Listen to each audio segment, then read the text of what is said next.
Harry has a lesson with Sprout, her name is, with the screamy little plant things. Mm-hmm. One of the kids. Screamy little plant thing. Sorry, I just that and then realised. I know. I was going to say something because you didn't. Mandrakes. The mandrakes, yes. Mandrakes. Baby mandrakes. Mandrakes.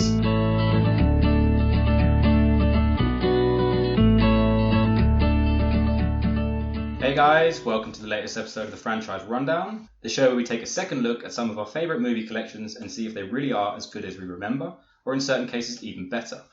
We're going to go through sequels and trilogies and mammoth movie marathons and give you our very own rundown. I'm one of your hosts, Wayne, and welcome back today to Charlie. I'm back. And joining us is Fatima. Hello, everyone. How is everyone? Hi guys. Good. I'm back. I'm happy to be back. I'm so happy to be here. How did it feel not being here for the one that I was here for? I was a little bit betrayed, Yeah. and I kind of hated you both a little bit, but I love you as well. So and I'm back. You're over it? Did you get jealous? I'm over it. Did you get I'm jealous? over it. Yeah. Yeah. Yeah, but you I think get to so, spend yeah. time together all the time anyway. So I'm always jealous. Well, we've invited Fatima back to transition us into the rest of Harry Potter. It'd be rude not to. Today is Chamber of Secrets, 2002. Mm-hmm. I would say the last of the kiddie films before it starts to get a little bit more grown up, and that's when I enjoy them more. So, pre-warning, there's going to be a lot of critical thoughts on this one. Yeah. A lot of critical thoughts. Do you guys remember when you watched it for the first time?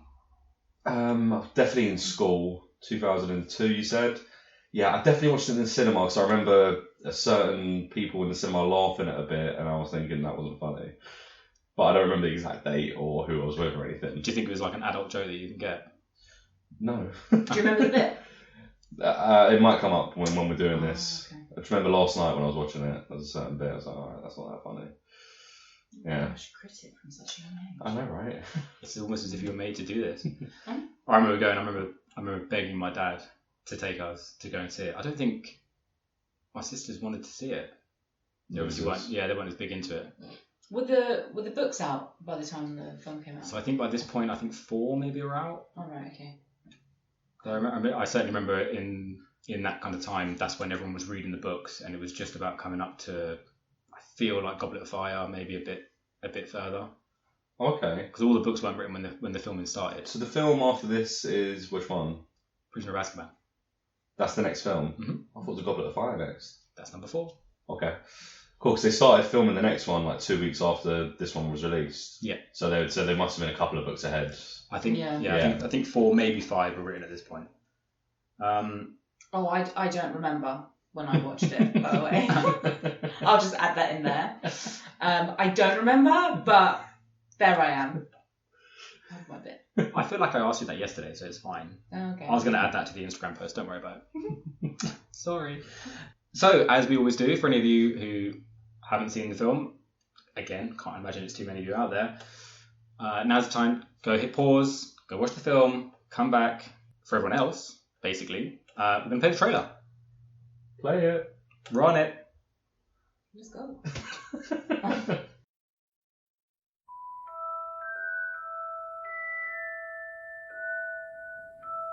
1 year ago, he learned the truth.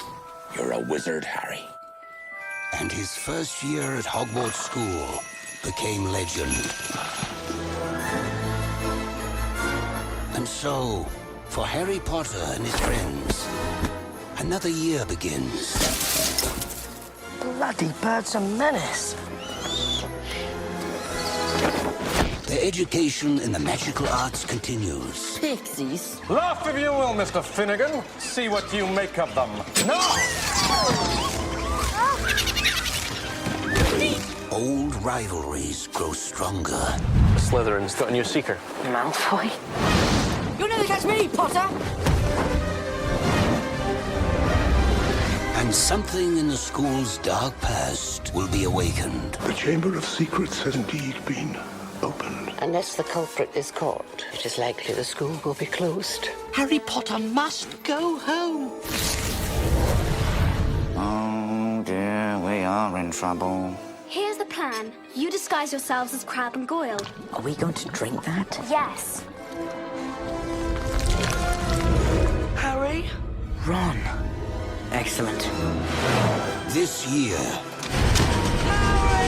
Warner Brothers Pictures presents How dare you steal that car! the next chapter of Harry Potter, where the past will return and the struggle for the future of Hogwarts will begin.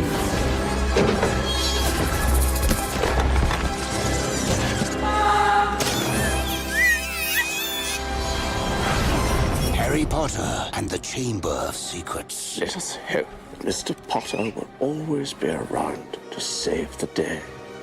Don't worry. I will be.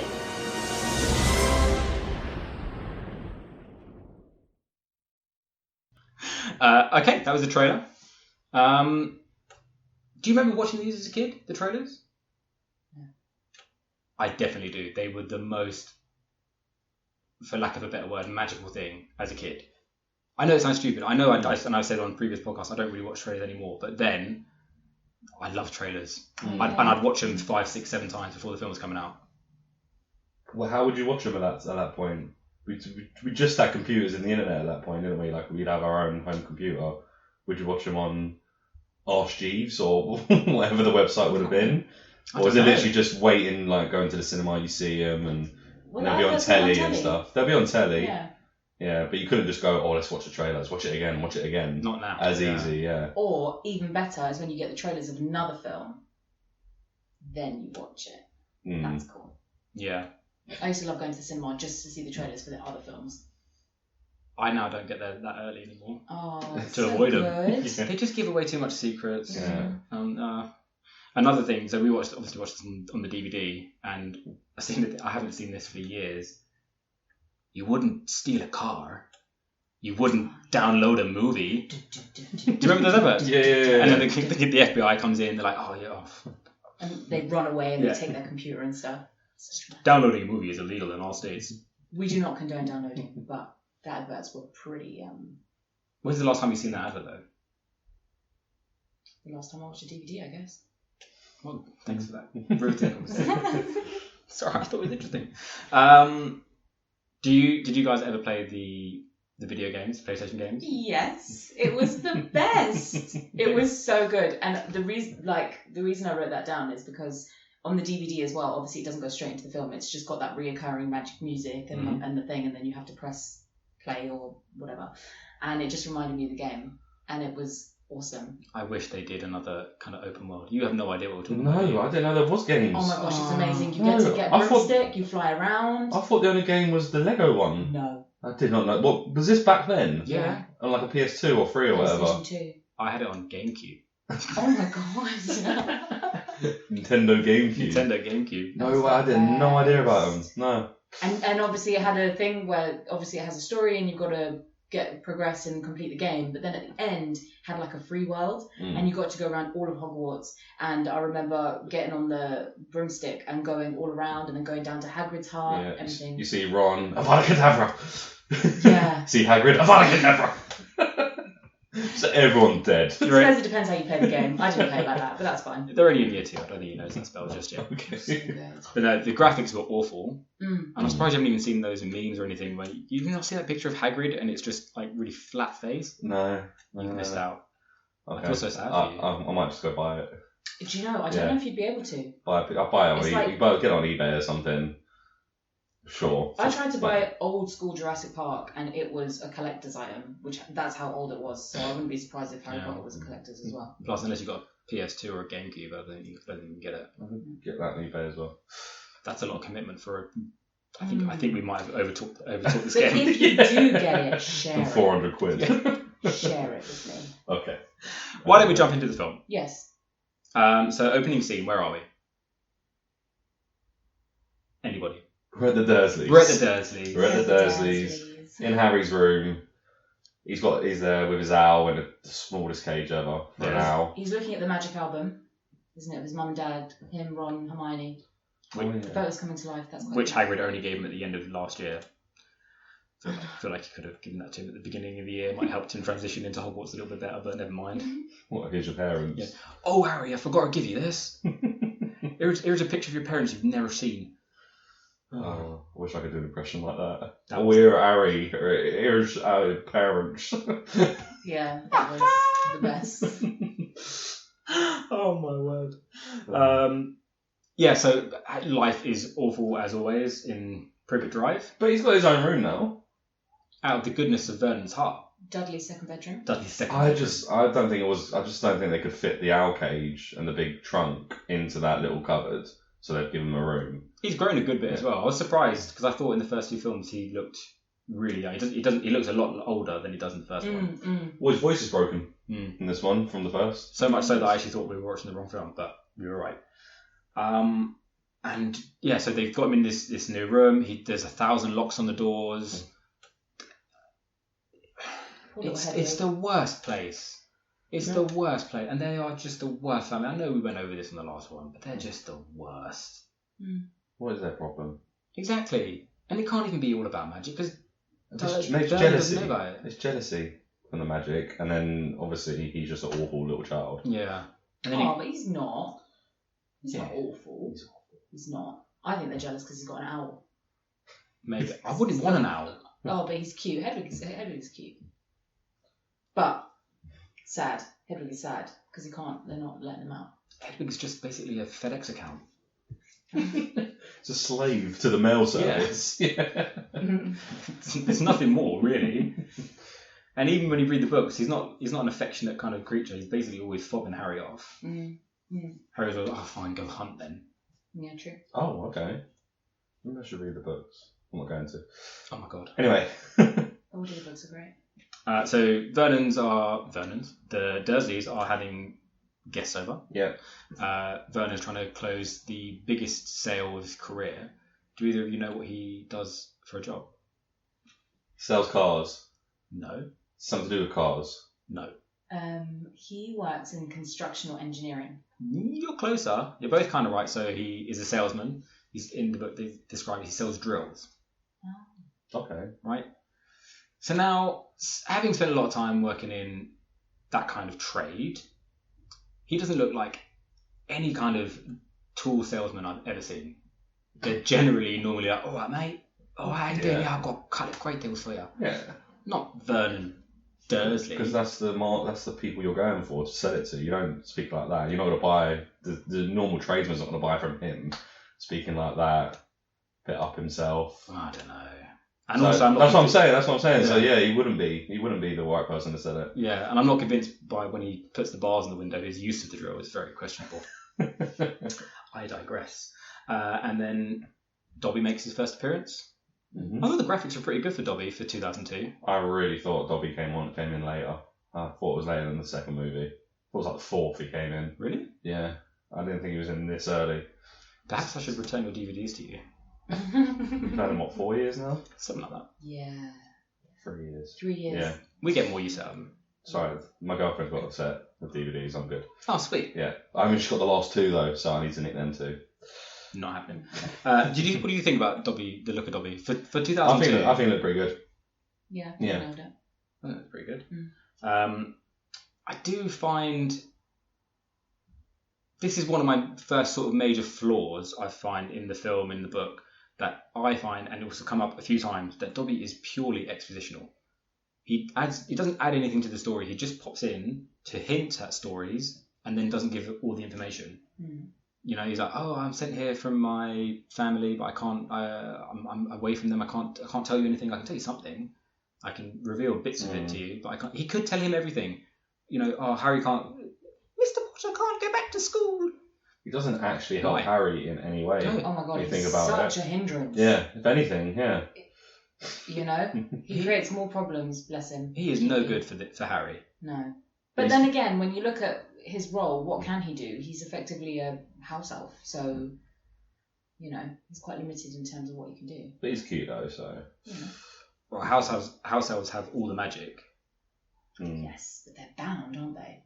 So Yeah, it's but conscience versus. But he can clearly do, you know, sometimes do what he wants. He can go to see Harry. He can drop a cake on someone's head. Drop a cake on someone's head. He can disappear. He can block gateways. He can do all this kind of. Yeah. Yeah. That's my first thought. That is definitely come back He up. can float cakes. That's his only magic he can do. But no, he comes disappear. And disapparate. He comes to Harry's to tell Harry that he shouldn't go back to Hogwarts. Shouldn't go back to Hogwarts, and then let slip that he knows that no one's been writing to Harry because he's been holding on to the letters again. So he's been intercepting his letters for weeks. So he's been doing stuff for weeks. So he can act. He's just choosing to withhold information, or J.K. Rowling is, using him to choose to. I don't know. It just bugged me. Just get it out there. I know it's not going to let the story flow, but there would be no movie. I guess. Fine. And why does Dobby speak in the third person so much? Because he's not. He doesn't feel like an individual enough. It's his second language. Oh. Doesn't know how to speak. He's an elf. They speak Elvish. I don't know which one I want to go with. Well, I would understand if I wrote down that it's weird that they have this idea of house elves and slavery elves, and I would use the word slavery because Dobby says that about himself later on. But I think it is weird. You've got all the magic in the world, and you still need to keep something captive. Yeah, that's weird. I didn't like that. That also does magic. That also does magic. Yeah, just do a spell. You don't need Dobby. Or Dobby's nice to have around, but you don't need to control him. It's a power play, It's just the wealthy. You know what I mean? But I suppose that's why he refers to himself in the third person. So, quick question. So, you're seeing as how the magical world closely correlates to the Muggle world. Do you think Hogwarts in 2020 would be much more woke? Do you think there'd still be? I think they would have abolished that by now. Did it? Yeah, right. 100%. Well, so I asked my girlfriend last night when they have a big banquet, where does the food come from? Does it come out of thin air? No, she said it's house elves. Yeah, in the I didn't know that because that's in the books, not in the movies. There's house elves in the kitchen, and they just magic it from the kitchen to the table. But those aren't slaves. But they're house elves. The ones in Hogwarts aren't. The ones in Hogwarts they choose to cook. They're employed. They're not slaves. Right. Okay. Cool. Crucially, but I just think the whole idea of it, I think that would probably be gone now. Do you know what I mean? They probably wouldn't use the feather pens either.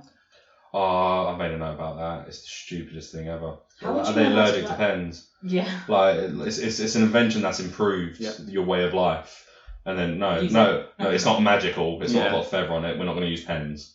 I hate it. I'm going to carry a pot of ink around. Why? I don't get it. Put the ink in the pen. Yeah. We solved this like 50 years ago. Yeah, 2020 would definitely have that. They obviously use some kind of things from the non-magical world, like toilets and other things. Well, who says that they didn't invent the toilet? Well, I know who invented the toilet. Yeah, he could have been a wizard. Do you know who invented the toilet? Thomas Crapper. No. That was very quick. No, his name is John Harrington, and he is the great grandfather of Kit Harington. So what's Thomas Crapper? It's not at all. Yes, that's why they say go for a crap, because his last name was Crapper. No, dude. Yeah. I'm going to Google it.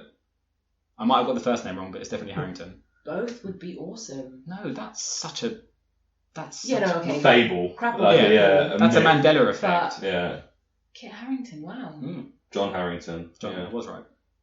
So what did you say? Alexander Cunning. What did you say? No, he invented the flush toilet. Okay, I'm just gonna let's move on. Just give up. Where have I got that from then? What name did you say? Thomas Crapper. That's probably the kind of thing that goes around in year 2. Hey, Charlie, did you hear who invented the toilet? I literally heard it the other day on something. Your as imagination. Well. Okay, maybe. Yeah, a memory from year 2. Alright. If anyone agrees with me, please write in or email in. If they've heard that as well, and it's not just me, please just let us know. That's fair, because you can't say if anyone agrees with me, because you can't, agree with in factual statement. Anywho. Oh, okay. It's because the company was Thomas Crapper and Co. That's why. The company that made it. You're nearly close. Stretching out a bit this one. Never mind. Right, moving on. I just threw my notes away. And you threw your phone on the floor. I hope everyone enjoyed that. So then after Dobby has ruined Harry's life, he's in big trouble. Mm-hmm. He's locked in his room, and Vernon's put the cage on the window, which is inhumanitarian. Do you not? First question. I've got loads of questions about this, by the way. First question. Do you not think the neighbours would find that highly strange? Yes. That he's putting bars in windows. Secondly, when the car shows up, how on earth does Harry hear that? It's in the sky. It's like 10 streets away. Magic hearing. Oh God, not again. That's such a cheat. It's a cop out. You can have 4 more. No, anytime it's relevant, I get it. 4 more. And the most important, in my opinion, so when the Weasleys show up in the car, you got George in the front, Ron in the passenger seat, and Fred in the back. Yeah. Not a chance would Fred let Ron sit in the front seat. Oh God, never even thought of that. Not a chance. Mm-hmm. That's a good point. Even if he was picking up his mate. Anytime you got into a car with siblings or with friends or cousins or anything like that, shotgun almost always. But if not shotgun, seniority. Yeah, especially with twins as well, both riding up front. Nice. No way. Oh, good point. Thank you. So they basically, they pull the bars off the window and they kidnap Harry. Yeah. He's a minor. He's under the supervision of his auntie and uncle. They kidnap him. Mm-hmm. They decided, they're the legal guardians, he's not going to school. That's their decision. That's absolutely their decision. They kidnap him and take him to their house. Save him. The eyes of the law. Save him. They save him. And also, it's going to be boring, but I do like the wonderful driving where they basically just reverse the car perfectly to the span of the window so that Harry can throw his suitcase, what is it called? Trunk. His trunk. How on earth can you lift that, by the way? And then the car just opens itself, and then it just, boop, perfect. And I bet it fit perfectly in there. I love that. Slotted in. Oh. Like amazing. A glove. Like a glove. But yeah, you're right. Essentially, they do kidnap him. And then when they get to the burrow, which I love, by the way, when they get to the burrow, it's like, oh, but Mum, they weren't feeding him. How do you know? How do you know he needed rescuing?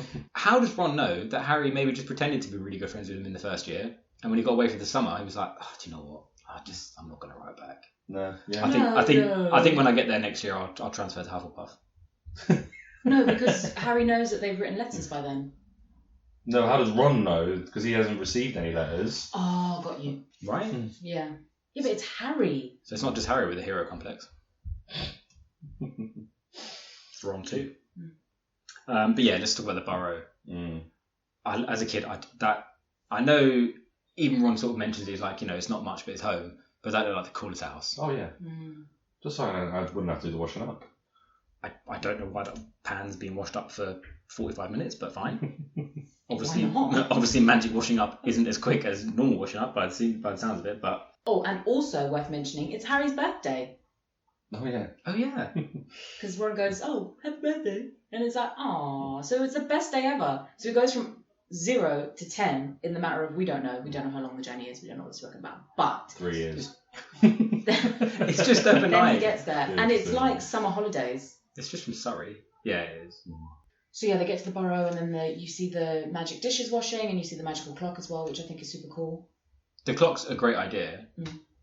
A bone to pick with it is that on there is a section for dentist, and in the books, and I think in the extended version of the film, you can see a point when Molly Weasley says to Hermione's parents, oh, so I hear Muggles are afraid of you. Yeah, I read about that. Because they don't have dentists. So why would it be on the clock? It's a goof. There's a big bit on the clock for Lost. But in my thinking, if they're not on the clock, then by virtue they are lost. No, that just means they're watching Lost. Oh, okay. Started watching Lost with Tash the other day. I realised that I don't want to watch it. Don't do that. And she's really into it. Oh no. Is it the first time she watched it? Yeah. Oh, don't watch it. Yeah. Why? It's such a letdown. The last few seasons were a massive letdown. But I put it on, she's really enjoying it. I'm like, oh no, I don't want to watch this. Oh no. Why did you do that? I don't know. I think we needed a new season. Just lie and say it's no longer on Prime. She's going to hear this on the podcast. She doesn't. Hi, Dad. She doesn't listen to this. So then House must be the show House as well, right? What? If Lost is the show Lost, then House on the clock is the show House. Yes. Yeah. Okay. Yeah. Yeah. All right. No, but it's still a cool clock though, and I can't remember if in the books they went into more detail about the clock, but the idea of it is super cool. That's They bring it up a few times because obviously when Molly's worried about where people are, and she can just quickly look at that and say, I think when Arthur gets attacked, it comes up as his mortal peril or mortal danger or something like that. Imagine seeing that. Yeah. That'd be pretty wild. Oh, I wonder what Arthur's up to at work. Mortal peril. Oh, damn it. No, that is cool. Better call Harry. And Mrs. Weasley's lovely as well. She shouts at all her kids, but then she just loves Harry. And that's just the best. Do you don't remember like going to friends' houses and it's like they get told off, but it's okay, darling, you can do what you like. Oh, it's the best. I used to love that. Yeah, for me. Yeah, but everyone else gets treated like a king in my house. I hate it when kids got told off. When my friends got told off if I was around the house. Oh, so awkward. I had two bad ones, so just quickly. These were all, I guess, when I was in primary school. So one friend I was at his house, shout out to Luke. If we did something naughty, whatever it was, he'd make us kneel at the wall. His dad. Both of you? Yeah. Oh. Good. So I, as the guest, also had to kneel at the wall. At first I hated it, but then it taught us lessons. We stopped messing around. You stopped setting the house. We stopped kneeling at the wall. And another time, another friend from primary school is Vietnamese, and I think we'd broken a fluorescent tube I can't remember what we were doing. We'd broken a fluorescent light bulb and there was the dust everywhere, and his dad was digging him out next door in Vietnamese, and he sounded so angry, and I was like, man, this guy is going to come in and kill me. And he's going to kick me out and he's going to bury me or whatever, I don't know. And then he came back in, I was like, man, are you alright? That sounded rough. He's like, no, he's cool. He was worried about us. And he had like a tear in his eye because his dad was so nice to him. I was like, God. What? So sometimes don't translate in languages. They really don't, yeah. That was one of them. I still remember that. And then when they are sitting down having a meal as a family, Ginny runs downstairs and then she suddenly stops when she sees Harry, and then you get first inkling that she fancies him, and then she runs back upstairs. It's funny. Mummy, you see my jumper? I swear, doesn't she say it's on the cat? Yeah. She said, it's on the cat, dear, or something like that. And then Ginny just freezes. Yeah. And then just shocked that her jumper's on the cat. Just nothing to do with Harry. And then Arthur Weasley comes in. Yeah, so that's Mark Williams. He's been in 101 Dalmatians, Father Brown, quite a popular TV show, The Fast Show. Do you remember that sketch show from the 90s? Yeah, Frank Skinner, wasn't it? Yeah, it was quite funny. But my favourite, and one of my all-time favourite childhood films, The Borrowers. I was thinking The Borrowers there. Was he in The Borrowers? Yeah. He's the dad. Was he the big guy? No, he's the dad. He's the borrower dad. No, he's not. He is. No, he's not. Yes, he is. It's the guy that turns into an armchair in the later films is the dad in The Borrowers. Isn't he? No, it's him. Oh, really? Yeah, of course it is. I thought that you know the guy I'm on about in the later movie? Yeah. I can't remember his name. Yeah, I thought he was the dad in The Borrowers. Slughorn. Slughorn, yeah, the one who invites the kids round for ice cream and collects kids or whatever. Slughorn. Oh, you could. Oh no, sorry. Mark Williams is he? He might be the pest control guy, is he? He's the pest control guy. Yeah. Sorry. Yeah. Of course, pest control. Get it right. Yeah. God, I love being right when you're wrong. Wow. I know just what you're talking about. And interestingly, just last bit in the borough. Interestingly, Julie Walters, Molly Weasley, said that she'd wish she'd known that Mark Williams was going to be cast so that she could have matched their accents. Because she went in, he wasn't in the first film, so she went in with a very posh accent. And obviously Mark Williams coming in with his not posh accent, his Middle England accent. She wished that they could have married him up because she could have put it on, but makes sense. It still works, I feel. So I find it interesting that he sits at the table. So she explained that he works for the Ministry of Magic in Muggle artifacts. Right? Yeah, misuse of Muggle artifacts. Misuse of artifacts. And he turns to Harry and he's like, "Who are you?" Who doesn't know who Harry is? Well, he's never met Harry. Yeah, but he's never seen him. But no, the guy in the pub had never met Harry either, and he was like, "Oh, you're Harry." Did he have his scar out in the pub? Yeah, he had his scar out big time. I mean, he works in the Ministry of Magic. They should know who Harry is, and also, Mrs. Weasley knows who Harry is at King's Cross Station. No, she doesn't. No, she doesn't. Did I make that up? In the books, she works it out and she tells the other kids to be nice to him, but in the film, she doesn't. Okay. But also, what you're referring to in the pub in the first film, Hagrid is when they walk in, Hagrid's like, "All right, the bartender says, do you want a drink? Do you want your usual?" He's like, "No, not today, Tom. I'm taking Harry here to get his books." Okay. I just feel, it's not very often that in the films, you come across someone who doesn't know who he is. So I was like, oh, okay. Interesting. But anyway. But what way to do it? So like, Who are you? Yeah. Having breakfast in my house. Oh, sorry, sir, I'm Harry. Harry Potter. Who introduces themselves like that? The boy who lives introduces himself like that. I'm Harry Potter, recognise. But what does that say about him? Oh, They desperately try and show that he's got humility, right, throughout the films. Yeah. But that's a sign that he doesn't. but he's nothing in real life, and now he's this big shot in his new life. You think In he his loves new it? Yeah, he's always been nothing. He was always old clothes, living in a cupboard. Now he's the big shot. Everyone knows who he is. He's going to play up onto it a little bit. And also because he's probably seen everyone else introduce him his full name, so that's kind of what he's doing. He wants to fit in, so of course he's going to match as much as he can, as soon as he can, so they don't kick him out. But that's just my perspective. Maybe he's just a big James Bond fan. Right, moving on. Harry and the other Weasleys travel to Diagon Alley. They meet Hermione Granger, Lucius Malfoy, father of Harry's school nemesis Draco, and Gilderoy Lockhart, a conceited autobiographer appointed new Defense Against the Dark Arts professor after the death of Professor Quirrell. So, they travel to Diagon Alley in the Flume Network. Mm-hmm. With blue powder. The mother... Well done. Well done, nice. The mother clearly states, say this very, very, very clearly. Shows one of her sons doing it, saying it very clearly. And he still says diagonally. He doesn't even say diagonally. He says diagonal. Diagonal. Diagonally. Yeah. This is my second sort of major plot hole. If you have to speak very clearly to get there, and if Harry says diagonal, how come he turns up in Nocturne Alley? Next which to is it. next to Diagon Alley. They say, I don't know if it was because I watched the extended version, they say you're only a couple of grains away or something. Oh, that's awesome. That doesn't fly for me, though, to be honest. And surely, if he was to end up in Borgin and Burkes, shouldn't he have said Borgin and Burkes? That's true. Yeah. Because they should have just dropped him outside then. Yeah. Yeah. But it's a scary place where he ends up. Full of creeps. Yeah. So they go, oh, do you want to come with us? Where are they taking him? I have no idea. What will they do to him? Like, are they just going to stab him? Like, what are they going to do? Come with us, dear. Yeah. That's so again, I put a question mark by it, but I was like, he could have died here. All these creeps taking him to unenclosed. Oh, was that your first one for Harry? I think so. And you have to assume that they also don't know who he is then.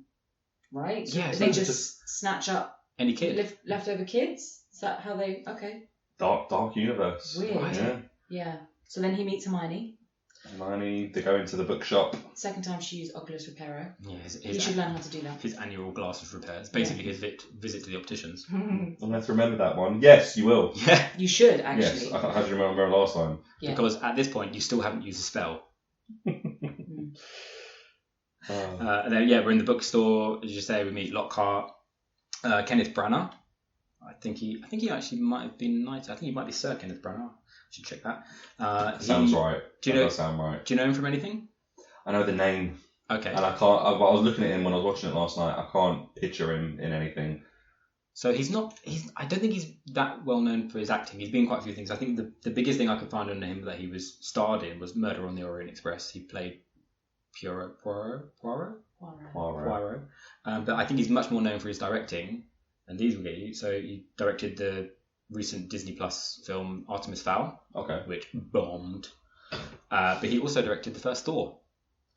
Ooh. Right? Ooh, okay. Right? Wow. Nice. Enjoyed the first Thor. Yeah. Awesome. Not into that much. Anyway, go. Anyway, and then Lockhart, what a tool. Oh, he's so on himself, isn't he? Photo He's just op. the worst. Yeah, but this bit bugs me. So the photo op and he gives Harry the books. This is what always annoys me about celebrities getting endorsements, and celebrities always get the free stuff. I know. Yeah, the people that don't need it. Harry's got so much money, he doesn't need the full set of books.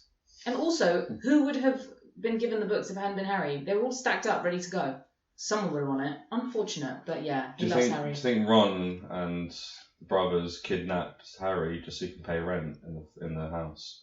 He's got quite a bit of cash. Probably. Bought all the sweets last time on the tray. He was like, let's get him here. It definitely Pay comes a up. bit of rent. It definitely comes up a few times. Ron's No, that's not jealousy. I think he doesn't want Harry to be paying for everything. He dislikes when that happens. Yeah, he wants to move away from that. But in the books, I think Harry pays for a few more things than they mention in the films. Yeah, for sure. Oh, they don't mention anything Harry pays for ever again, I don't think. What is it in the book? Something big. It's not the broomsticks, it's... He buys the binoculars when they go to the Quidditch World Cup. Yeah. They're quite expensive. Oh, no. Doesn't the money that he wins from something, he puts towards the business? The joke shop, Yeah. Which they never even mention that in the films, but... And they never tell Ron. Why does Harry have so much money? Because his parents left it for him. Yeah, but why did they have so much money? It was a very little house that they died in. So is it life insurance? Well, we kind of covered this on the last one. We never really got to a significant answer. So did we cover it then? Did we cover it? Life insurance, we're good. Life insurance. That would make sense.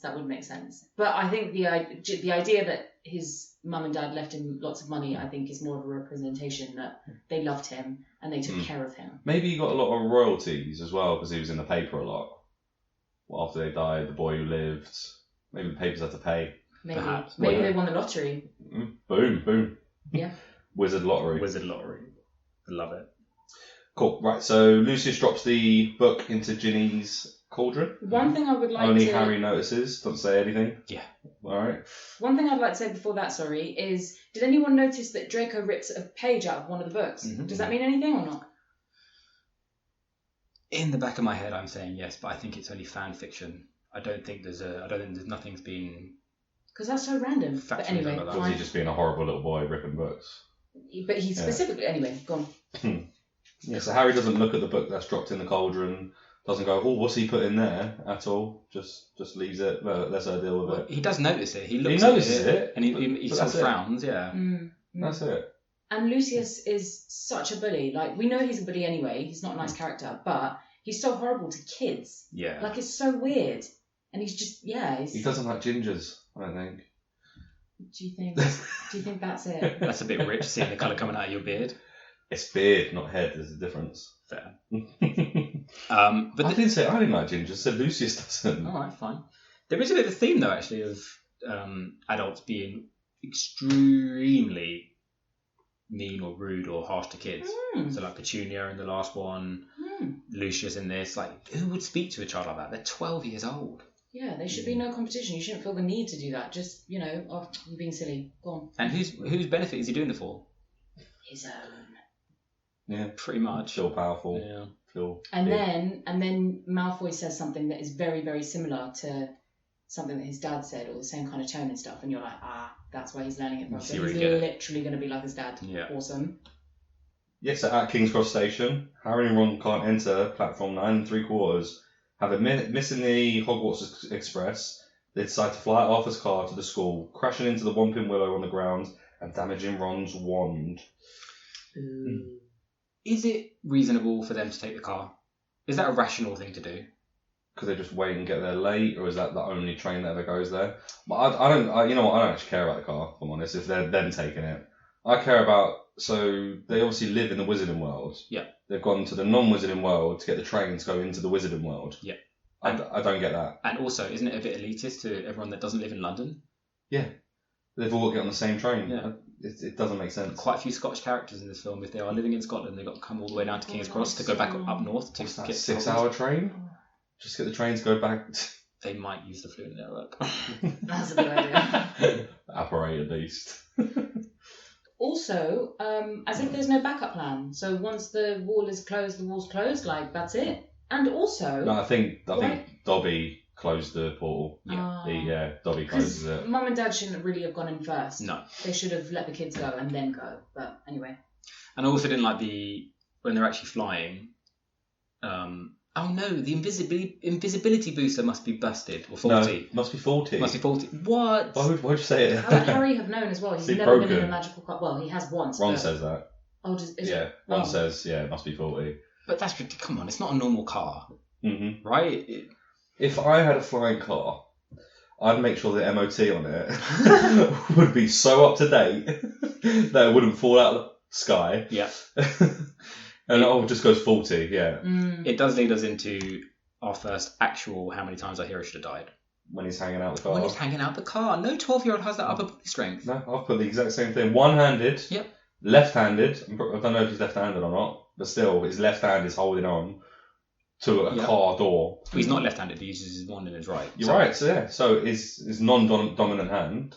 That's ridiculous. No, I would absolutely drop. I would instantly dropped. We did kind of mention that previously on the last one because when he's hanging off the broom when he's playing Quidditch, do you remember? Like how?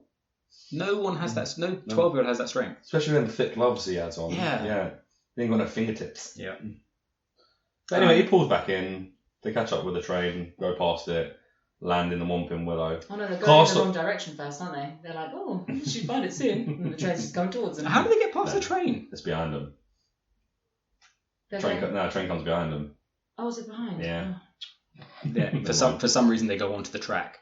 Yeah. Yeah, they should have like And then stayed the to the train side, goes- huh? Yeah. Train. Yeah, so straight into the Whomping Willow. That's because the car starts messing up, doesn't it? It starts getting a mind of its own at that point. Or is it? Yeah. And then it lands, it throws them out for some reason, ejects them, and leaves. Yeah. What happened there? Why does it have a mind of its own? Because Dobby never admits to do anything to the car. Yeah. So it just gets a mind of its own out of nowhere. Suddenly it becomes sentient. Yeah. I haven't been no. It is a bit It's weird. a feisty little car. Yeah. Feisty little thing. It's had enough. Is it just a setup just so it can save them later? Out of when they're in the Aragog's nest? I think so. Yeah. Or do you think like they've taken the car to the local Tesco to do the shopping and then they come back outside and it's gone? That definitely makes more sense. I don't remember that scene. There's the old Ford Anglia is gone again. I doubt it somehow, but The Whomping Willow is a super dangerous tree, by the way, to have on the grounds. So close to Hogwarts as well. Very dangerous. Everything on that ground is built to kill kids. Yeah. I mean, it's not safe. It wouldn't pass a safety approval from the schooling committee. Just the stairs alone. The moving stairs. What's the point of them? Yeah. There is no point to them stairs. I hate them. As an adult now, I hate them. When there's no Lifts point. would have There's been no better. point to something, especially now I'm not as fit as I used to be, where I have to do more stairs because it's moved. Like, no, it really gets to me. it's also how many times I hear I should have died too, because there's no way they would have survived getting smashed up by that tree. No. Yeah, that tree was lit. Or even when the car just spat him out. Yeah. Like, landed funny and broke his neck. We don't want to chase too much for it. Okay. I had a question. So when the tree is destroying the car, right? So we just agreed that there's a good chance that they would die. Wouldn't that be a good point for, spoiler alert, Wormtail to perhaps go, I should probably get out of this? Because he's the rat. Yeah. Yeah. I know maybe that story's not being technically written yet in our head, so that's why it doesn't make sense. But if you think about it, Wormtail is in mortal danger. Yeah. And transform at any moment to get out of there. And use and take one of their wands maybe, or do something. That's a good point. But no, he just stays in his cage. Yeah. Maybe he thinks he's as a smaller object, less likely to get hit. If he became a human, more likely to get hit by a branch. That's fair. Overthinking it. Yeah, that's fair. Right, so of course, Harry gets attention off of Snape. Alan Rickman, rest in peace. No. Harry has a lesson with Sprout, her name is, with the screamy little plant things. One of the kids. Screamy little plant thing. Sorry, I just that and then realised. I know. I was going to say something because you didn't. Mandrakes. The mandrakes, yes. Mandrakes. Baby mandrakes. Mandrakes. Neville passes out. Teacher doesn't seem to care. Yeah. That's really nice of her. Yeah. And then we go to Quidditch practice. Easy for you to say. And this is the point where a little argument happens and Hermione gets called mudblood. The first time you hear about. Would you call it racism? I think so. Because I was discussing this with Tash last night. Is it because it's not a race, but it's the same sort of lines, though, isn't it? I guess it's what you are. You're being discriminatory. Elitism. It's discriminatory anyway. It's discriminatory either way. Yeah. I just thought, wouldn't the rest of the Gryffindor Quidditch team make a bit more of a deal if someone was just called mudblood? Yeah, nobody says anything. Right. Just Ron. Yeah, well, Ron, obviously her good friend, makes a big deal, but do they really know her? Do they really care? They might have their own opinions on mudbloods. Perhaps. Yeah. Non-magic still. folk. So if you just put it into a real life context, obviously we're not, not going to say anything now, but you hear a word that garners that kind of reaction from anyone, you would think it would be much more of a shock. Well, I think that's life, unfortunately. 2002, you heard certain people called certain things. Not everyone stands up. Yeah, Malfoy says it like 5 times throughout the film. Yeah. And no one pulls him on it. So either it is really offensive or it's not. Yeah. Or they're elitist, everyone. Awkward. So Ron tries to curse Draco with eat slugs. Mm-hmm. Every other spell has a weird Dracorus, Denarus, whatever. But he can just say eat slugs, and he'll eat slugs. Fair point. It's not a bad point, right? So now, in the books, they don't learn how to do spells without saying the spell words till much later on. That's very advanced magic, so that's a very good point how he does that. Yeah, eat slugs. So yeah, it backfired. It shouldn't have backfired because it's not a spell. Okay, yeah. So how did he even cast it? Yeah, when he tries to turn the rat yellow, the rat doesn't turn yellow in the first one. When he says turn this fat rat yellow. But this one you just say eat slugs, and there's slugs all over the cat. There is a small chance that eat slugs is actually Latin for eat slugs. That could well be. Do you speak Latin? I did French. So no. Do you speak Latin? No. I do. Eat slugs is actually Latin for devour snails. They were not snails. They were huge slugs as well. They were gross. Oh god. And also, they take him to Hagrid's, but they don't take him to the hospital wing. Yeah, and why? How is it even a hospital wing? What do you mean? No, they need a hospital wing at Hogwarts. No, I know, I understand, but that's another thing from medicine, science, is the invention of a hospital, right? Yeah, but they have their Skelegros and stuff. Skelegros? Is that a word that you've only ever seen written down? Skeller. I don't know what you mean because I saw it on the bottle in the Hogwarts films. Yeah. Skeller. Written down. Skelegro, as in skeleton. Alright, I'm pretty sure they had 2 E's on the bottle. Do you speak Latin? Yeah, do you It could be a Latin speak word. Latin? Because this is Latin for skeleton improving things. You both just admitted you don't speak Latin, and I'm the only one that lied and said they did, so yes. Skelegro. Yeah, so they have magical medicines, but they take him to Hagrid's. Yeah. And it's disgusting, by the way. Oh my god. Hagrid will his house. No. Yeah, well. Sort it out, but the slugs coming out, they make it so graphic. Ugh. It's the closest thing to food poisoning I think the magic world will see. And also, surely Hagrid is the worst person to take him to, because any other wizard in the school would know a counter curse. He's like, ain't nothing to do but wait for him to come up, I'm afraid. Here is a bucket. That's my magical solution. Literally. Is that a well-known spell as well? Like he knows that this has happened before. You just got to wait for him to end. Yeah, they teach it on like day 3 of the first year. So. Day 3, eat slugs. Mm-hmm. Cool. Yeah. It's a very specific swish and flick as well. It's so gross. It seems something so simple that could be cured by a spell. I'm pretty sure it could. Or magic. Right, so Harry's at detention with Lockhart, the detention you see from Snape, and he starts hearing a voice, kill, them sort of words, isn't it? Yeah, it's like kill, murder. Okay. Do you know who does that voice? No. It's you. No, I wish. No, it's Jason Isaacs, Lucius Malfoy. Oh, that is a good little fact. Well Good done. little factoid there. Thank you very much. I did not find that in my research. Oh, well done. I obviously put more effort in. So obviously we know that this is the basilisk, this is the snake that comes up later at this point. Why does Harry hear the snake? Because he hears it, but why can't anyone else hear a hissing or hear something? Because he's not telepathically hearing the snake, he's actually hearing a snake talk. Why can't anyone else hear a hiss or hear something where... Because there would be a sound that Harry could hear. No, it's a very good point. But he just translates it in his head. Yeah. So what you're saying is that everyone else should have heard a sound where Harry would have heard what that sound was saying. Yeah. Yeah. No, that makes a lot of sense. I don't know. Do you think then, so he's just going around saying kill, murder, blah, blah, blah. Do you think the basilisk that we know is just, slithering through the pipes, happy as Larry, going... gonna kill someone, gonna kill some mudbloods. That's what makes him happy, yeah. But was it why he's just whispering to himself otherwise? Yeah, why would he be saying it? Kill. It's weird. So, yeah, and I think Harry even says to Lockhart, I think it's going to kill. And he doesn't report, he doesn't say anything about It it. doesn't say, but that's pretty dramatic. I mean, either Harry's gone a bit crazy or Lockhart doesn't really care. But I thought I was going to bring this up later, but I'll just drop it in now because I might forget. Dumbledore needs to do a much better job of vetting these teachers for defence against the dark arts. Oh my god, Yeah. I've got the exact same notes. Like, I don't care about all of his stories. One interview with that bloke, you'd have gone, no, I'm alright.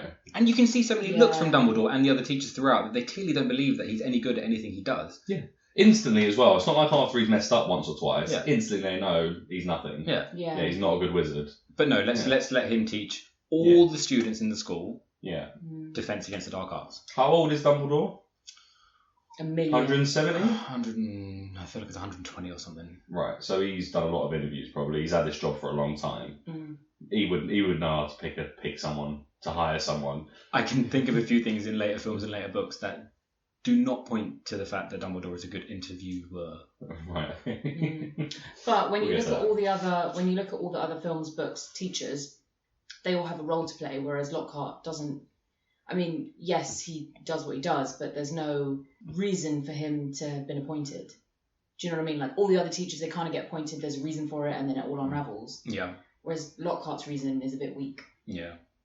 I suppose Lockhart being there is the kind of the reason why Harry and Ron have to go into the chamber, because he's not, so they're going to send him in, but he's but what about he's gonna run away. I'm sure we'll cover this, but any other teachers could have gone in. Mm-hmm. Well, any other teachers didn't know where it was. Lockhart said he knew where it was. Yeah. Yeah, and then threatened them to. But anyway, we'll get to that. Yeah. So they spent 4 hours in detention. This is where we find Filch's cat petrified. Big question about that. So, obviously, all you listeners out there, you've watched the film. We know that Ginny is the one that writes on the wall, right? But that writing is nearly 8 foot high. And in a flashback from Ginny or from Tom Riddle later on, it shows her just standing casually writing. Wingardium Leviosa? She doesn't know that yet. Yeah, she's only been there a day. Yeah, right. Yeah. And for this other thing, right? So Harry gets detention, and it must be pretty quick after because they've just got there. He's not going to wait a month for detention, right? So that means that Ginny has opened the Chamber of Secrets quick time. Yeah. Within a day or two. Well, yeah, but she had the book before she even got there. So Tom Riddle was already playing with her heads. Throughout the summer, you mean? Yeah, well, so I don't know how long they were together. Was it the whole summer before Harry got picked up, or Can't have been the whole summer. no, a couple of weeks? So that's a couple of weeks where Well, she's when's got his that birthday? diary. Work it from July He always gets his birthday when the letter comes, doesn't he? Yeah, so it was 2 months. Term starts in September. There you go. A month. So it's July 31st, and they start in September. Yeah, so yeah. she's had the Just book for over about a a month. month. Yeah, Fair, so okay. she's prepped to go in and. Yeah. All right, fine. I don't mind if you guys, refute a point that I make, as long as you don't use #magic. That's your second one. Yeah. Got 2 left. Use them Do I wisely. really only have 4? No, you get 5. You've used 2. fine. No way. We won't count that one. I've said it like 4 times really quietly. No one's paid attention, and that's great. Well, the reason no one's heard it is because I edited it out. Oh, okay. Fine. Okay, 3 left. Yeah, so then Harry runs over and he spots the spiders before he spots the blood on the walls, which I think is so funny. Attention to detail, but there is... And the cat dangling. Yeah. The great bit about that is Rupert Grint actually is an arachnophobia. Arachnophobiac. Arachnophobic? He is arachnophobic. He is an scared of life in arachnophobiac. real life. He's scared of Scared of spiders. life. He's scared of life in real life. He's scared of life and real spiders. He's scared of life and real spiders. He's actually scared of spiders. Yeah. Yeah. Yeah, he hasn't even watched that scene later on with Aragog yet. Yeah, I had that. Yeah, That's so so doesn't funny. yeah, fair play. And then, so as all the teachers are there trying to, they send all the students away who, for some reason, are all in that exact same spot of the school at one point. Oh, they just all appear at once. Ridiculous. Amazing. So he sends them all away. So he leaves the 3 main characters and then the rest of the teachers. And then he utters the line, they think something's dangerous, and it's like, I strongly recommend caution to all Great advice. of you 8 people here in front of me. Everyone else is go about your business. Mm. But everyone here, all the main characters, be careful. That's why people keep getting attacked, because he didn't tell anyone else. Of course. Poor little kids. Yeah. I strongly recommend caution to all of you main characters. So, again, the whole school is designed to kill these kids. Yeah. There's no safety. Yeah. And, speaking of safety, how is there no magical CCTV system? There does appear to be a magical PA system later on in the film when McGonagall tells everyone that they have to go back to their rooms immediately. How does she do that?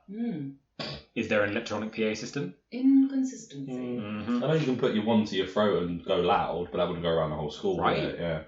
Questionable. Then we have what must be the Transfiguration lesson, and Hermione Oh my asks, god, the stupidest lesson. Let's Let's turn animals into cups. I know. Yeah, I did think that was I'm weird. really going to need that in life. For what reason? God, that's like algebra I've never used. I'm never going to turn my rat into a cup. No. Yeah. No. It's actually a water goblet, but come on. It's a water cup. So then Hermione chooses that time. She asks McGonagall about the Chamber of Secrets. Do you feel like perhaps the teachers are too open with the students? Yes. 100%.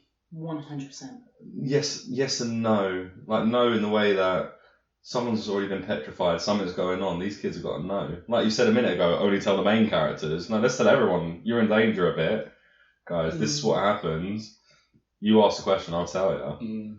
So as she's telling them about the founders, do you not find I find it a bit tropey that all 4 of the founding fathers of Hogwarts have alliteration in their names? That's a bit... All 4, Godric Gryffindor, Helga Hufflepuff, Rowena Ravenclaw, Salazar Slytherin. I think it's silly that... So Slytherin didn't want to let mudbloods in or non-pure families in. So again, like we were saying earlier, prejudice, racists, whatever you want to call it. But they still keep a house name after him. I know. Yeah, and still really like basically worship him in the school. No, get rid of it. Make that house into 2 different houses. Yeah.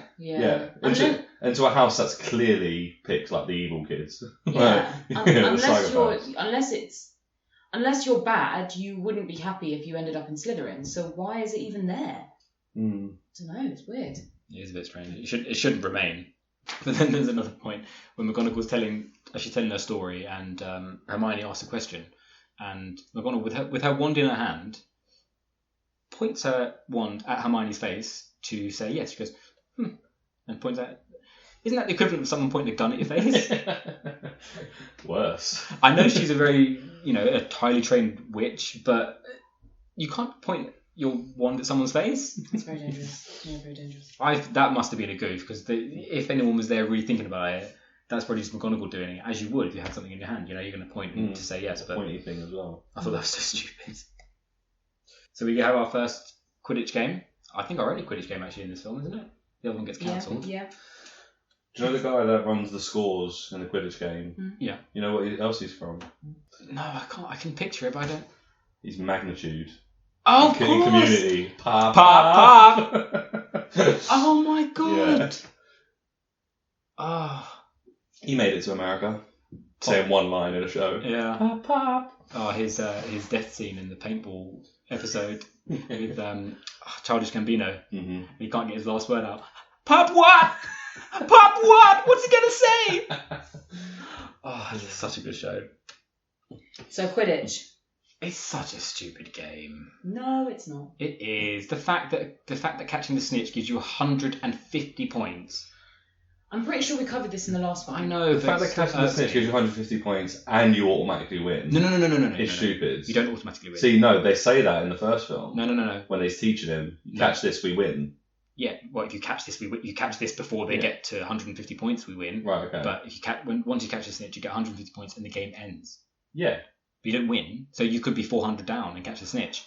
Oh, so you wouldn't want to catch the snitch if you were 160 down. Exactly, but in the Quidditch World Cup, Ireland versus Bulgaria, that's when Crumb catches the snitch even though they're behind, and he shouldn't do.